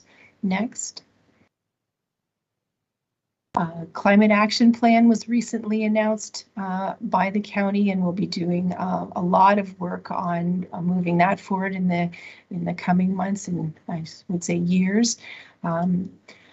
Also related to the mental health and addictions piece, we've started a supportive outreach service with the paramedics, Grey Bruce Health Services, Community Mental Health, the United Way, and these are people who are on the ground in Owen Sound, in Hanover, and in other locations, working with the most vulnerable people who are homeless, who may need connections to housing, food, clothing, addiction services, etc. And so that's a new thing. It's made, I think, a real difference to people's lives that it's been able to connect with, and we will continue to work on that going forward into the future. Another big project is the redevelopment of Rockwood Terrace, which is the long-term care home Durham. In addition to the new beds, we're also putting forward, the plan right now is 40 beds of assisted living. Given the challenges that people face in obtaining home care services, our hope is that this will be a welcome addition to the county services. As always, we continue to make those investments in road infrastructure. We're supporting the Community Safety and Wellbeing Project along with Bruce County, and by the end of 2023, the SWIFT broadband projects in Grey will be complete. All of this work, there are some real consistent themes and priorities across it. We're going to be summarizing that, and that will form the foundation both of orientation for an incoming council, as well as the basis for a new county strategic plan that will work with the new councilman beginning in 2023. Next. Yeah, there's a number of items here related to economic development and tourism, and I know you've had conversations at your table, so I won't go into that in any detail tonight. I did want to draw everyone's attention, though, to the tourism infrastructure and investment piece, because this was a more significant change. One of the things that we learned about through COVID was that many of our outdoor places and spaces are very attractive to people. They saw a lot of use, but they may not be having all of the amenities and infrastructure that are required to ensure that they stay in the great condition that people expect. These things like washroom facilities, appropriate parking, signage, etc. So we are turning our attention a little bit away from the marketing and promotion and more into investing in ensuring that that infrastructure is appropriate and will continue to be where we need it to be into the future. Next. Right. Here's just some of the major construction that's happening around the county this year. So nothing in Georgian Bluffs this time, but looking forward to continuing to work through that 10-year capital plan. And on from there, please. The housing and homelessness plan, because this has been such a critical issue for so many, I just wanted to talk very briefly about that 10-year housing and homeless plan. The priorities there are to create more housing wherever we can, preserve the existing stock, reduce the chronic homelessness, those most vulnerable people, and increase supportive housing. One of the things that's most in need is housing that comes with staffing to assist people in that, making that transition from being on the street to being able to be able to stay in housing successfully over the long term. So there's a lot of great partnerships and work that are happening there. We're working across the whole sector, including with the police as well as the health sector to help people. And we'll be bringing back more information about that as we build our experience and our techniques in doing a good job here. On from there, Whitney, please. We have had some success in getting new housing built. The list is there. We're working right now this year on the 14th Street supportive housing project in Owen Sound that'll bring 12 units. And there are a number of plans also on the books moving forward. Next slide. All right, and this is just a budget, and really the point of looking at the operating budget. And the next slide, again, Brittany, if you will, the capital budget. The vast majority of the county's operating money goes towards direct service to people through long-term care, paramedic services, and social services. On the capital side, by far the vast majority of the county's budget goes to supporting the repair and maintenance of roads and bridges. Next. And so thank you for your time tonight. I tried to move through that expeditiously, and I'd be happy to answer any questions that anybody might have. Thanks. Thank you, Kim. Paul, does council have any questions? Councilor Colburn. Thank you, Mayor Burley, and through you to our guests. Thank you for coming this evening and providing that overview. It would have been nice to have that each year of the term of council rather than towards the end of the last year of our term. But I do appreciate your presence and the information you've provided. And I also appreciate the county is tackling some very serious and important social issues like affordable housing and homelessness and mental health and addiction. Kim, I think you touched on it, but I want to ask you folks, and perhaps our mayor and deputy mayor as they represent us on county council, about seniors issues. We know when the latest census results were published about a week ago, the trend continues to show that we have an aging population. And I think increasing long-term care beds is very important, and I applaud those efforts. But overwhelmingly, older adults want to age at home. And yet, the services that they need to stay in their own homes and be there for as long as possible are not available.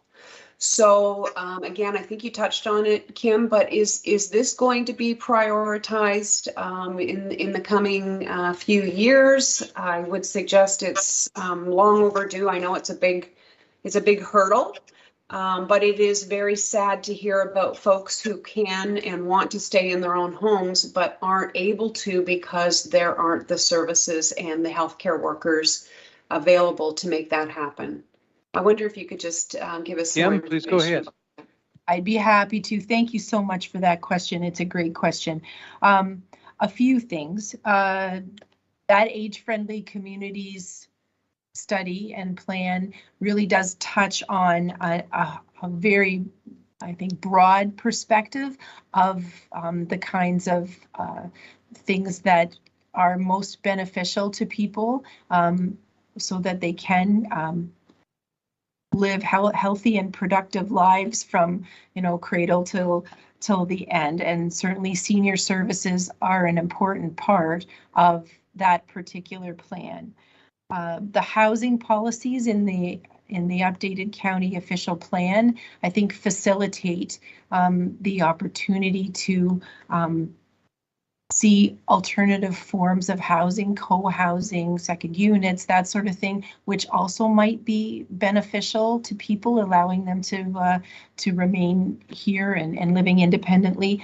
I think the most significant work that we've undertaken in this regard, though, is the community paramedicine program. And really, that's something that has started 5 years ago on a pilot basis and is now involves a number of paramedics 7 days a week. They're out there visiting people in their homes, providing health care, and really supporting people and supporting the primary care physicians to ensure that their clients are living safely and are keeping up to date with their treatment plans, etc. But it's also turning into something that's a big benefit to people who don't have a primary care physician, who don't have a family doctor. And so there's an awful lot of work happening as we speak to try and working in partnership with the province to further enhance what this looks like, because I totally agree with you. It's a gap and a scary gap for people, and we want to be able to make sure that when those healthcare needs arise, that they're able to be addressed without necessarily meaning a trip to an overburdened emergency room. Thank you, and I appreciate the work that the paramedics do with the community wellness program. I guess the point I was getting at was we need more nurses and we need more PSWs to provide the physical care that folks need to stay in their homes.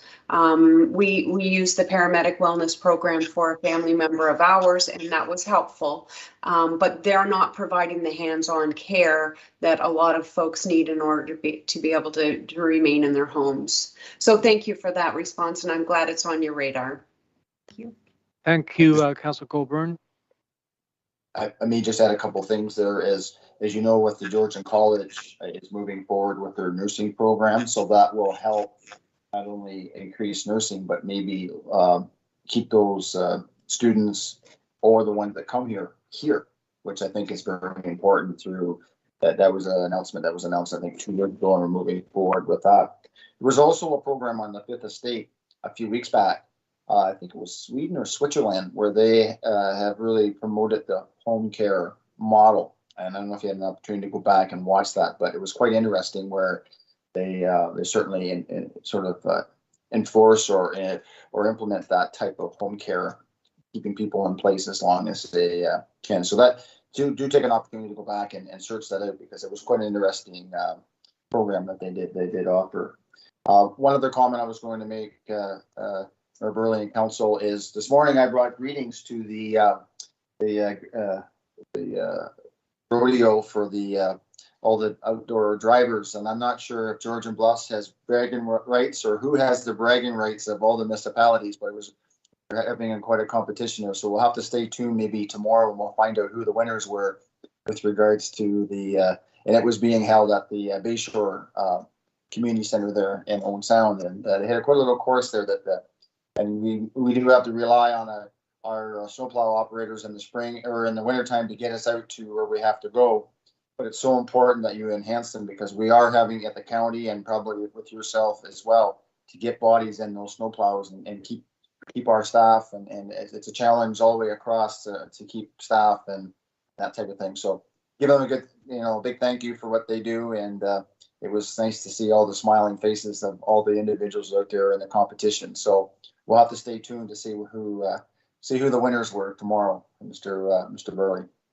Thank you, Mayor McQueen. There's no question in my mind that Georgian Bluffs will come ahead of everybody. Does council have any other questions of our county representation?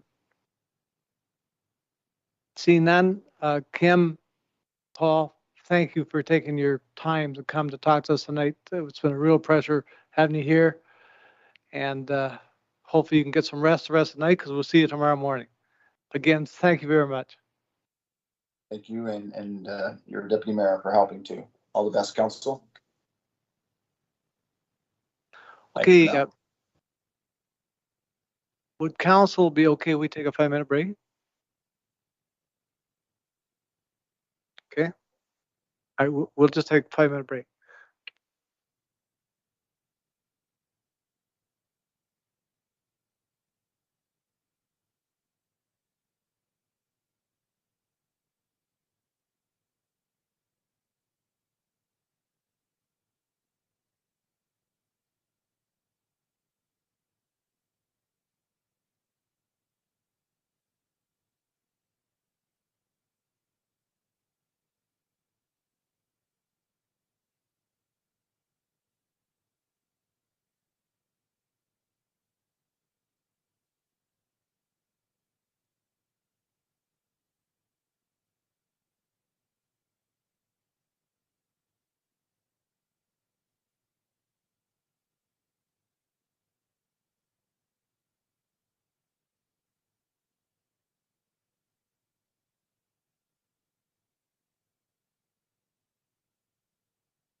Madam Clerk, please tell me when we can start.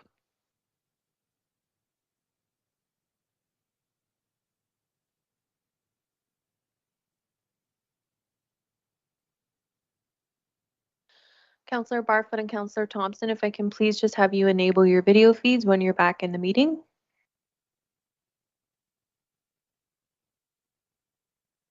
Thank you, Counselor Barfoot. And Mr. Mayor, please go ahead.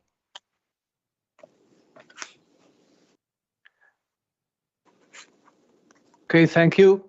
Excuse me. I will move along with our agenda. We're down to our consent agenda. Does any member wish to pull any item off our consent agenda here tonight?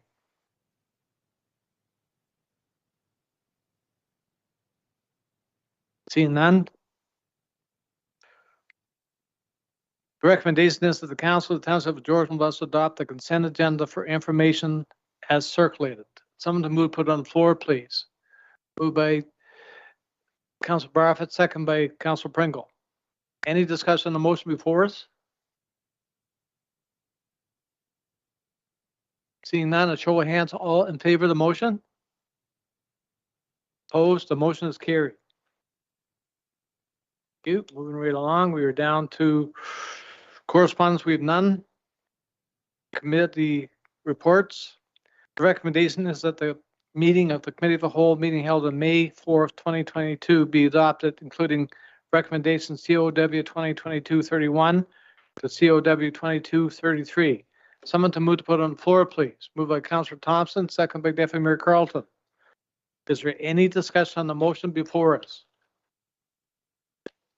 Seeing none, a show of hands, all in favor? Opposed, the motion is carried. We're down to the staff reports. We've none. Public question period. Madam Clerk, was there any one from the public? No? Okay. We're down to bylaws. We have none. Other bylaws, we have two. The recommendation is that bylaw 2022-25 being a bylaw for the imposition and collection of fees and charges for certain municipal services and activities be read the first, second, third time, finally passed, signed by the mayor and clerk, sealed of the corporation, and endorsed in the bylaw book. Someone to move to put on the floor, please. Moved by Councillor Colburn, second by Councillor Barfoot. Is there any discussion on the motion before us? Councillor Barfoot, please go ahead. Thank you, Mr. Mayor. No, just a quick question for Tim. How's the new security company working out? Are they having great success? Tim is not here. Sorry, Carol. Well, somebody can answer it. The CAO, maybe? Go ahead.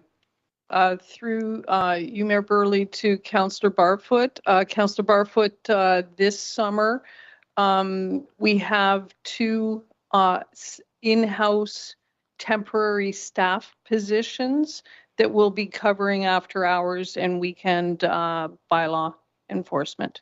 You'll be receiving a message by the end of the week that will give you an outline of that area and contact information. Thanks very much. Thank you, Madam CEO. Councillor Barfoot, that answer your question? Yes, thank you. Okay. If there's no other discussion on the motion before us, a show of hands, all in favor? Opposed? The motion is carried. Mr. Mayor, might I ask another question, please? Yeah, please go ahead, Carol. Okay. I noticed on the weekend there was a huge, I don't know what you'd call it, down between Rockford and Chatsworth, field sale, like yard sales set up in a field, and they were directing traffic on our road. So this security company would be checking into that? And did they get a special permit for that? Carol, I'm not familiar with this particular yard sale. Was it on the Meaford side of the highway? No, on our side of the highway. There's a campground back there and I can't think of the name. Sunny Valley. Yeah, Sunny Valley. On Sunny Valley Road. I went for a drive back there on Sunday. You could hardly get through. There was so much traffic, and on both sides of the road, they had tents set up and like a huge, it seemed to be well organized. It's just, I was quite surprised that council wasn't aware of it. I was not aware of it. Sorry, Carol. I don't know if any staff member could comment. Madam CEO. Through you, Mayor Burley, I'll follow up with staff and perhaps I'll follow up with Councillor Barfoot to get more detail. Thank you. Okay, thank you. I want to make it very clear, they were really working hard trying to organize things. So I'm not complaining. I'm just thinking, you know, when you've got something like that on both sides of our public road and they're blocking, you know, directing traffic, I think council should be aware that in the past, we've always made people get permits for them. Thank you, Councillor Barfoot. The CEO will follow up with you, get more information and follow up on it. And she can, assume, report back to council if necessary. Thank you very much. Okay, we're moving on for our next bylaw. The recommendation is that bylaw 2022-26 being the bylaw to prescribe the standards for maintenance and occupancy of property within the township of Georgian Bluffs be read a first, second, third time, finally passed, signed by the mayor and clerk, sealed the corporation, and endorsed in the bylaw book. Someone to move to put it on the floor, please. Moved by Councillor Thompson, second by Deputy Mayor Carlton. Is there any discussion on the motion before us? Seeing none, show of hands, all in favor? Opposed? The motion is carried. Moving on to unfinished business, we have none. New business, we have a notice of motion by Councillor Colburn, and I will read it. Or were you going to, Madam Clerk? No?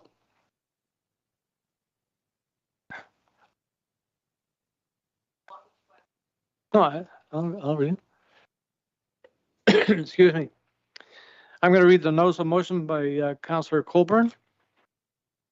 Whereas sufficient money can be spent in the form of per diem payments and travel expenses with councillors attending regular ongoing committee meetings and or working groups, and whereas many of these committees working groups may not result in meaningful outcome for our ratepayers, and whereas some of these committees are a duplication of work already being done by other organizations in our community, and whereas we have a fiduciary duty to our ratepayers as their representatives on council to spend tax dollars in effective and efficient ways.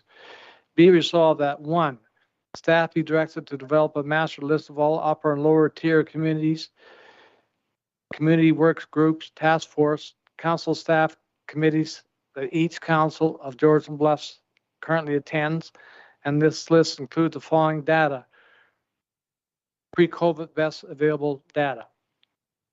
A, time each working group committee meets in calendar year, and B, financial costs associated with each committee working group meeting, including per diem, travel, other costs associated with such meetings.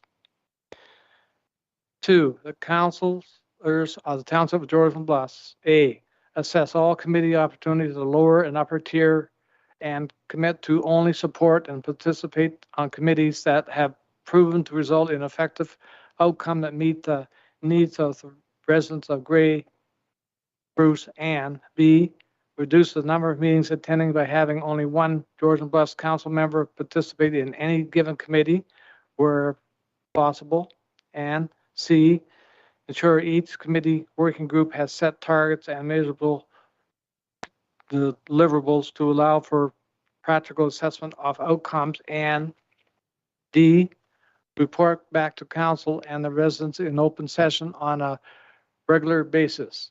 The process, value added, and return on investment as a result of participating on such committees. Councillor Colburn, I assume you're going to move that motion? I will be moving that motion. Do I get an opportunity just to speak to it? Once I get a seconder. Okay. Do you have someone to second? Seconded by Councillor Barfoot. Now the motion is on the floor. Councillor Colburn, please go ahead. Thank you, Mr. Mayor. I bring this motion forward for a couple of reasons. One is I think we need a way of facilitating more open communication amongst council members so that we have a better understanding of what's going on at the upper tier and amongst our committees that we participate in on behalf of the township. Currently, I think we should all know who attends what meetings with respect to our municipal committees and boards and working groups, but that's only part of the picture. The meetings attended and the outcomes of these meetings at the county level continue to be a bit of a mystery, I think, for some of us. And secondly, I think it's important to improve our fiscal accountability that is related to the tax dollars spent in the form of per diem and other expenses for attending these committee meetings, both at the upper and lower tier. Per diem payments for meetings add up. And yes, we all understand that the county pays for the meetings attended that pertain to county business, but let's not forget, our ratepayers also pay county taxes. I believe they have a right to know how their taxes are being spent and what they're getting in return. And so that, that's why I'm bringing the motion forward to you folks today. Thank you. Thank you, Councillor Coburn. Comments from council? Councillor Barfoot, please go ahead. Thank you, Mr. Mayor, and thank you, Councillor Coburn. Your notice of motion is long overdue. I've been thinking this for years. Things are being done differently now. I was really disappointed when we got 2 new councillors on council and they got stuck with no committees, and yet other councillors, their plates are full. This is not fair. We should be mentoring these people. If we really care about the future of Georgian Bluffs, we should start thinking more along the lines that you. And I really want to thank you and compliment you on seeing the foresight and bringing this forward.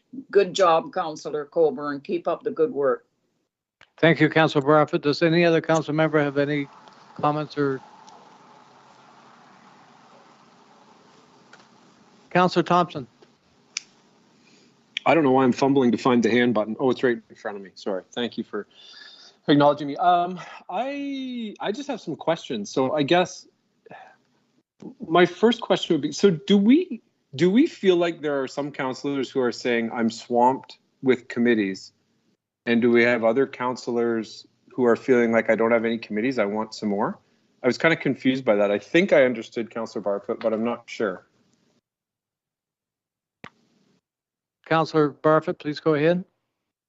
Answer that question. Well, I think I got the content of your question. Let me point one thing out. Some councillors have tons of committees. Why do we have 2 council members on the same committee? We have 1 council member that should be bringing back the information and sharing it. We get up and we say, oh yeah, we stand for integrity. We stand for openness. Well, start practicing what you preach, because I'm not seeing a lot of it on this council. And for example, how many committees do you have, Ryan? 1, 2. Doctor recruitment, library. Yep. 2. Guess what? I don't have any committees. I never have had. Well, Councillor so Thompson, then please go ahead with my comments. I have like been, I understand. So my question would be then, when the recruitment came up, I said, who wants this? No takers. I've asked a few times, who wants this? No takers. well, it seems to me like the same hands go up all the time. Carol, I asked a number of times for physician, will someone take this? No takers. So, I mean, I don't know the answer. That's why I asked the question. I have trouble, like I have all I can take. I'm busy through the day. And like I said, it's, if somebody wants physician, I'm happy to share the wealth. So my next question is really about, so do we have 2 members on committees that we've made that decision, or are we following the constitution of those committees? Why do we have 2 members on the veterinary committee? Why are we bringing up committees the council deemed were useless in the past, such as wind turbine? and yet we're dragging that up. Somebody wants to chair that committee. Come on. Well, We've declared we're an unwilling host, so why are we dragging all this old stuff up and trying to create? You're spending taxpayers' money, guys. Come on, smarten up. Ryan, any other comment? Yes. The reason why we have 2 on the veterinary committee is because that was the decision of council, wasn't it? Like, didn't we just talk about this a few weeks ago and make a decision of council that we would send 2? Look, so, I mean, I guess what I would say is if we make a decision, we shouldn't be looking around saying, why are we making a decision? Why did we make this? We made that decision. As a council. Ryan, I don't want this conversation to get out of from one council to the other, so I want well, to. Mr. Mayor, if there's a way for someone to answer the question without talking. Yeah, if there's a way. Okay. Deputy Mayor Carlton. On the veterinary committee, we have 1 member to be there. I am the alternate. If Paul can't be there, I'm the alternate. So it's not totally 2 members, and it's 1 meeting a year. Okay. Now, before I go back to you, Councilor Thompson, Councilor Colburn. Oh, I hate to interrupt the flow of that conversation because I'm so sorry, Councillor Thompson and Barfoot, because I'm going to take this in a little different direction. That's one aspect, perhaps, of why I'm bringing the motion forward. And to answer Councillor Thompson's question, there are other areas where we have more than 1 council representative on a committee where it's probably not necessary. And one of those examples is a committee of Grey Sauble Conservation Authority. A lot of times outside of our council specifically, people are asked, hey, who wants to be on this committee? And a number of hands go up. I guess what I would like to see is a more thoughtful process. So how many people do we need on a committee? Because the number shouldn't be unlimited. And what value are we getting for additional members on the committee? But more than that, what are the goals and objectives of a committee? Because I am aware of some where folks attend, and after a term or after 2 years, there are no concrete outcomes. And so this is the big part for me. We pay a lot of money for folks to sit on committees.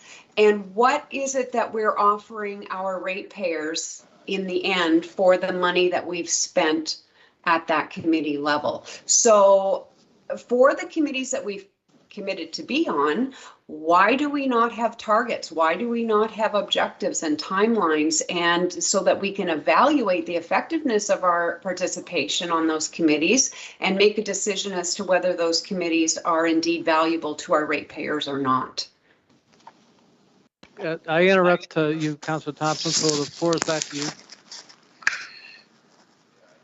Okay. So my other question was, and I sort of I got distracted by the original comments. I have questions about Grey Sauble though too, but so I thought Grey Sauble is, again, I thought that was a term of reference or a constitution with Grey Sauble that we have 2 members. But isn't it serve our best interest because we need the votes? So, Mr. Mayor, can I address that? It wasn't the board I was talking about, Ryan. Grey Sauble Conservation Authority has many committees that they ask the board who would like to participate, and the hands, like sometimes the hands logging, fly up. forestry. It's not the board itself, that is prescribed. You're absolutely right. Okay. So my original question is, so I'm just curious about, so are we asking our staff to develop a list of all of the committees of upper tier and us make a determination about involvement on upper tier committees too? Can I answer that, Mr. Mayor, since it's my motion? Yes, please go ahead. We can't determine for the county who, that's our representatives' purview. That's their decision. I just want us to be more thoughtful about, for example, do we need more than 1 The Mental Health and Addictions Task Force, for example, we have 2 folks sitting at that. That's not a terms of reference. That's just simply who's putting their hand in the air. And in the end, that costs ratepayers money. So I wonder, Councillor Thompson and the rest of council, if perhaps a better strategy might be to develop a policy that we abide by in terms of participating on committees, so that when one comes up, it's not just a, yep, I'll sit on that one. So that it's just a little bit more thoughtful process, and that we can deliver some kind of outcomes and present that in the end. So maybe that's good. Like 2A seems to me to be beyond our purview. Like it, unless I'm misreading, it says the councillors assess all committee opportunities at lower and upper tier and commit to only support those that have proven to result in effective outcomes and meet the needs of residents of Grey and Bruce. So to me, I'm reading that and thinking, are we making an assessment of upper tier? It seems to read like that we would be, where it says assess all committee opportunities at lower and upper tier. So are we assessing those and we're only supporting ones we choose? Like that seems, maybe I'm misreading that, am I? And it's probably my wording, Councillor Thompson, and if it is, I do apologize. I think I was getting at each of us individually needs to look at our own commitments and what are we attending for, and if we have a colleague on council at the upper tier already involved, do we need to step away? It's more of a self-reflective kind of process rather than a council-driven process. Councillor Thompson, before I go any further, Councillor Pringle, please go ahead. Yeah, thank you, Mr. Mayor. Yeah, so my thoughts on all this is I'm not in favor of changing or a notice of motion with what we got in front of us now.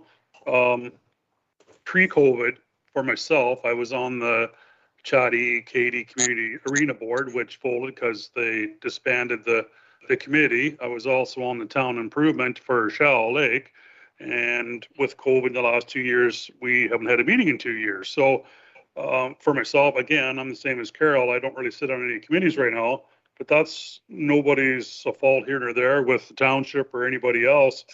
I agree with Councillor Colburn on the fact that maybe we do have to look at things a little bit more strategic when we decide who to send where. I think before pre-COVID, things were running pretty good. Overall, I think people had their communities to go in, and we done were to do as whether it be upper tier or our own group. But I don't, like, we're still trying to come out of this COVID piece here now, and things obviously are going to change in the next 6 months. We got an election here in the next 5 months coming up again, and things are going to, change whatever direction they happen to go. I personally, at this time, don't think we need a notice of motion to change anything. I do agree with Councillor Colburn that there are things we can certainly look at as to what committees we do go on and belong to and how many people go, but I don't think we have to reinvent the wheel to do that. Thank you for your comments. I'm going to go back to you, Councillor Thompson first, and then to Councillor Barfoot, but Brian, please go ahead. No, I think that was really it for me. Like, I don't think we should be meddling in what the upper tier is doing, but I understand about not wanting to be involved in duplicates. So I think we need to consider what we're doing internally. And I think each committee that we are on, like, I don't mean to oversimplify it, but I think every committee we're on should have a motion associated to appoint councillors. So we shouldn't have more councillors on a committee than we didn't appoint. But I think that Councillor Colburn has a point. We maybe need to do some reflection about that, and making sure that we're not duplicating effort. I am on 2 committees, one really, the physician seems to ebb and flow, but that's mostly because in self-reflection, I can't really handle more. So I thought that I was probably on the low end. Anyway, that was all my comments. Thank you, Mr. Mayor. Thank you. Councillor Barfoot, please go ahead. You're muted, Carol.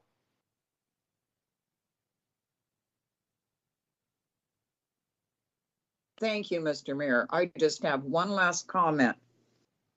I felt very strongly in favor of Councillor Colburn's notice of motion. I think she had a good point, but remember one thing, people, self-evaluation is extremely difficult. So let's do a little bit of self-evaluation. That's it. Thank you, Councillor Barfoot. What? I said thank you. Madam Clerk, before I'm going to give Councillor Coburn the last comment on this particular notice of motion, but before I do that, I'm going to ask for a recorded vote on this motion.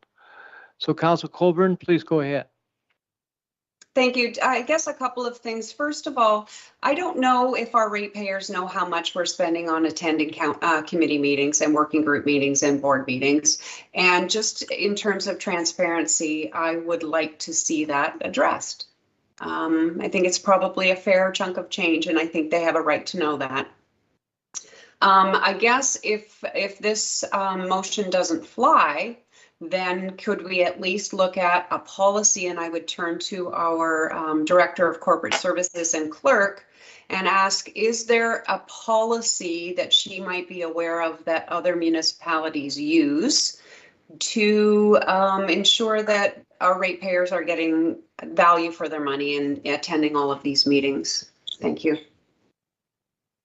Councillor Thompson, please go ahead.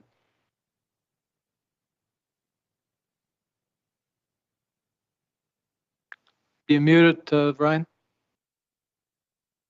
It'll be easier if I unmute, sorry. I don't want to make an inflammatory remark because I have some feelings about our compensation for meetings. When I started this in 2004, I met routinely between 11 and 13 nights a month because we had, Carol will remember this, Dwight will remember this, we were all on the Shell Lake Improvement Area, the Kemble Community Center, the Derby Community Center, the Katy Community Center, and on it went. And we've cut those meetings drastically. 3 years ago, we were paid a meeting rate for every meeting that we attend. Now we receive an insulting rate for any meeting that goes under 2 hours. So I think it's a great idea to look at what our meeting costs are. But I would suggest if you put our meeting costs now against our meeting costs 5 years ago or 10 years ago, I think we'll be doing less. Now, I could be wrong about that, and that I think I'm making your point, Councillor Coburn. It would be a really good idea for us to look at that, because then we'll know, is our committee work going through the roof, or are we maintaining the cost? So I would support us having a look at what our committee costs are now and comparing them to 5 years ago. Thank you, Councillor Thompson. I'm going to go to Deputy Mayor Carlton next. I would suggest the comment about the public knowing how much all of council is getting paid for all of their meeting attendance comes out yearly in the remuneration report that must be published by March 31st of every year. So it's open information. It's perfectly transparent for everyone to get. It's a requirement that we have. So that information is available. Councillor Coburn, go ahead. Thank you, Mr. Mayor. And in response to the Deputy Mayor, but it's not. It is a figure, and folks can't, it's not broken down. And so folks can't parse out what we're getting paid for committee work compared to council work and the required board work. Mr. Mayor, I wonder, could I ask a question, Mr. Mayor? Just a minute, Councillor Coburn. Deputy Mayor has a follow-up. Go ahead. So on this year's report, we did have that broke down to how many meetings each councillor attended for the amount that they were paid. I'm sorry if I'm incorrect, but I didn't know that delineated between council meetings and special events and committee meetings. I thought it was all lumped in together. I could be wrong. No, it's all separate. You had another question, Councilor Coburn? I wonder if we could, so we've heard from Councillor Thompson and Councillor Barfoot and Councillor Pringle. I wonder if the remaining three of us could just say how many committees we're involved with. For me, I'm involved in one committee with Grace Sobel and the Climate Action Committee. And I would turn it over, if I may, to you, Mr. Mayor. And I think that should include upper tier committee meetings, working task groups, and all of that. I would be interested to know. I'm glad to give that information to you, Councilor Coburn. But first of all, I do not think when I go to Grey County Council, I represent all of Grey County, not Georgian Bluffs. So we need to separate the two on those items. I'm appointed by motion of council to sit on the Bioadjuster Board. I'm appointed motion of council to sit on the Fire Department Board. Mandate says that the mayor sits on the Police Service Board where I sit. I have one other, we all sit on the Committee of Adjustments. Now, I sit on a fact-finding group about the Kemmel drainage, which is just a short-term committee per se to bring the information back for council to make a decision. On the upper tier, I really don't think the upper tier committees I sit on has anything to do with Georgian Bluffs. Any committees I sit on the county level have terms of reference. It says who's chair, who's vice chair, what our mandate is to do. All those minutes are recorded and public to the public to read, to understand what we do and what we're achieving, how far we are and how things are going. So to me, that is an upper tier responsibility. As for two members being on the middle task force that you alluded to, that was a county council decision to allow any council member to want to sit on the middle task force. It just so happens that Deputy Mayor Carlton and I, at the county level, put our hands up to sit on that committee. That's why we sit on that committee. It was we were appointed by Grey County Council. You have your hand up again, Councilor Coburn. Sorry, I didn't want to interrupt you, Mr. Mayor. It was just for later on. And I think that's great. You did leave out Indigenous Relations Committee and the Board of Grace Sobel, and I'm not sure if there are others. One of my biggest points, though, and it seems to be getting lost, is that, yes, we have terms of reference, but terms of reference are not a working plan. They don't include concrete objectives and deliverables and outcomes. So how is it that we can determine if our participation on these different committees and working groups is valuable if we don't have any way of measuring what it is that we're doing there? I can go back to your Climate Action Committee, Councillor Coburn. You have terms of reference which you follow on that committee, and you do report back when necessary to George Bluffs Council with what you're doing and so on. So is that what you're referring to? That committee actually has a working plan. It's got timelines, it's got objectives that get looked at and monitored so that we can say at the end of 3 months or quarterly or annually, what have we achieved? What do we still have yet to achieve? So I would submit that not all of our task forces and working groups and committees have set targets and deliverables and things that can be measured to ensure that the ratepayers are getting value for their money. Councilor Coburn, the Police Service Board, the Bioadjuster, and Dinner Township, excuse me, are set by bylaws by the municipality, and we are boards that do have, our job is to be running these various things, Bioadjuster, Fire Department, blah, blah, blah. So those are boards, though, Mr. Mayor, those are boards. Those are a little different than committees. The only other committee that sit on, yes, I do sit on the Stillwell Conservation Board. We're set on there because of the policy of the amount of ratepayers in each municipality.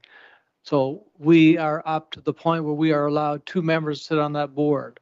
Again, that's entirely up to council. Council wants to make a decision that only 1 member, regardless of our population, wants to sit on that. That's a council decision. That's entirely up to council. In order to be able to get this conversation sort of coming to an end, Councilor Barf, I do see your hand, but can I maybe I just ask council to make your comments now, please? Councilor Barf, please go ahead.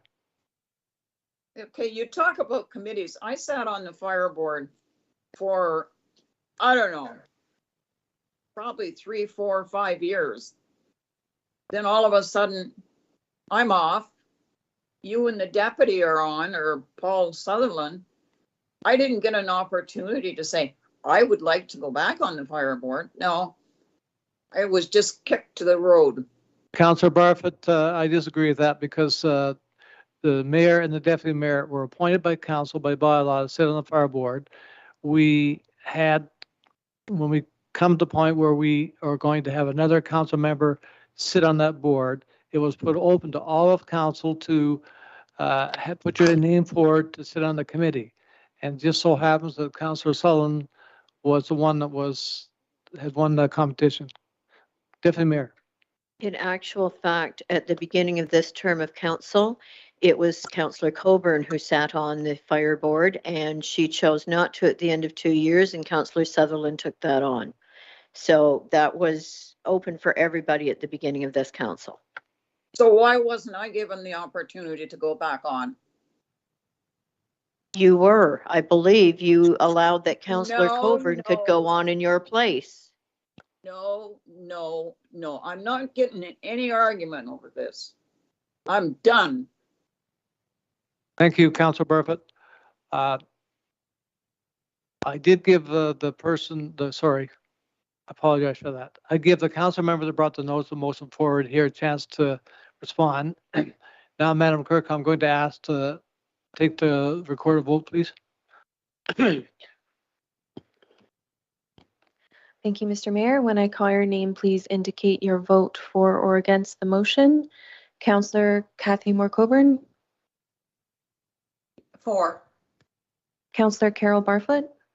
For. Councillor Ryan Thompson. Opposed. Councillor Grant Pringle. Opposed.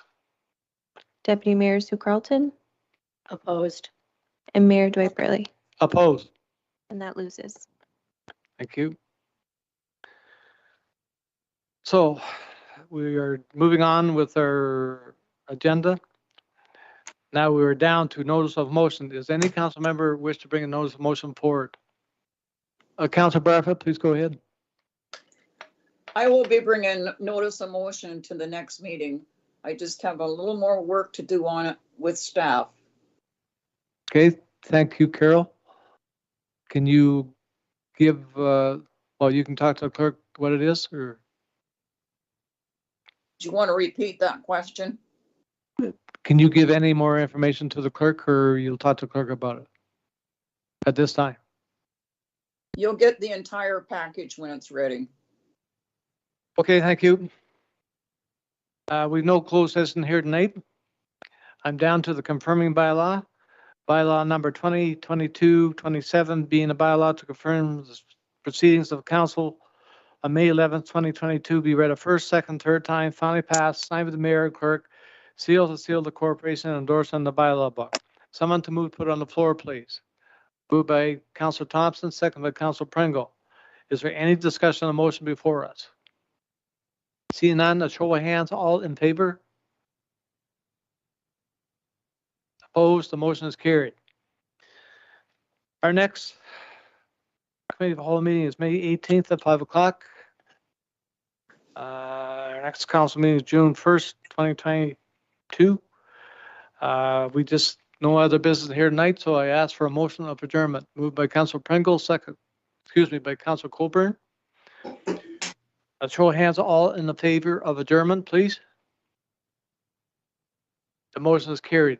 Thank you, everybody.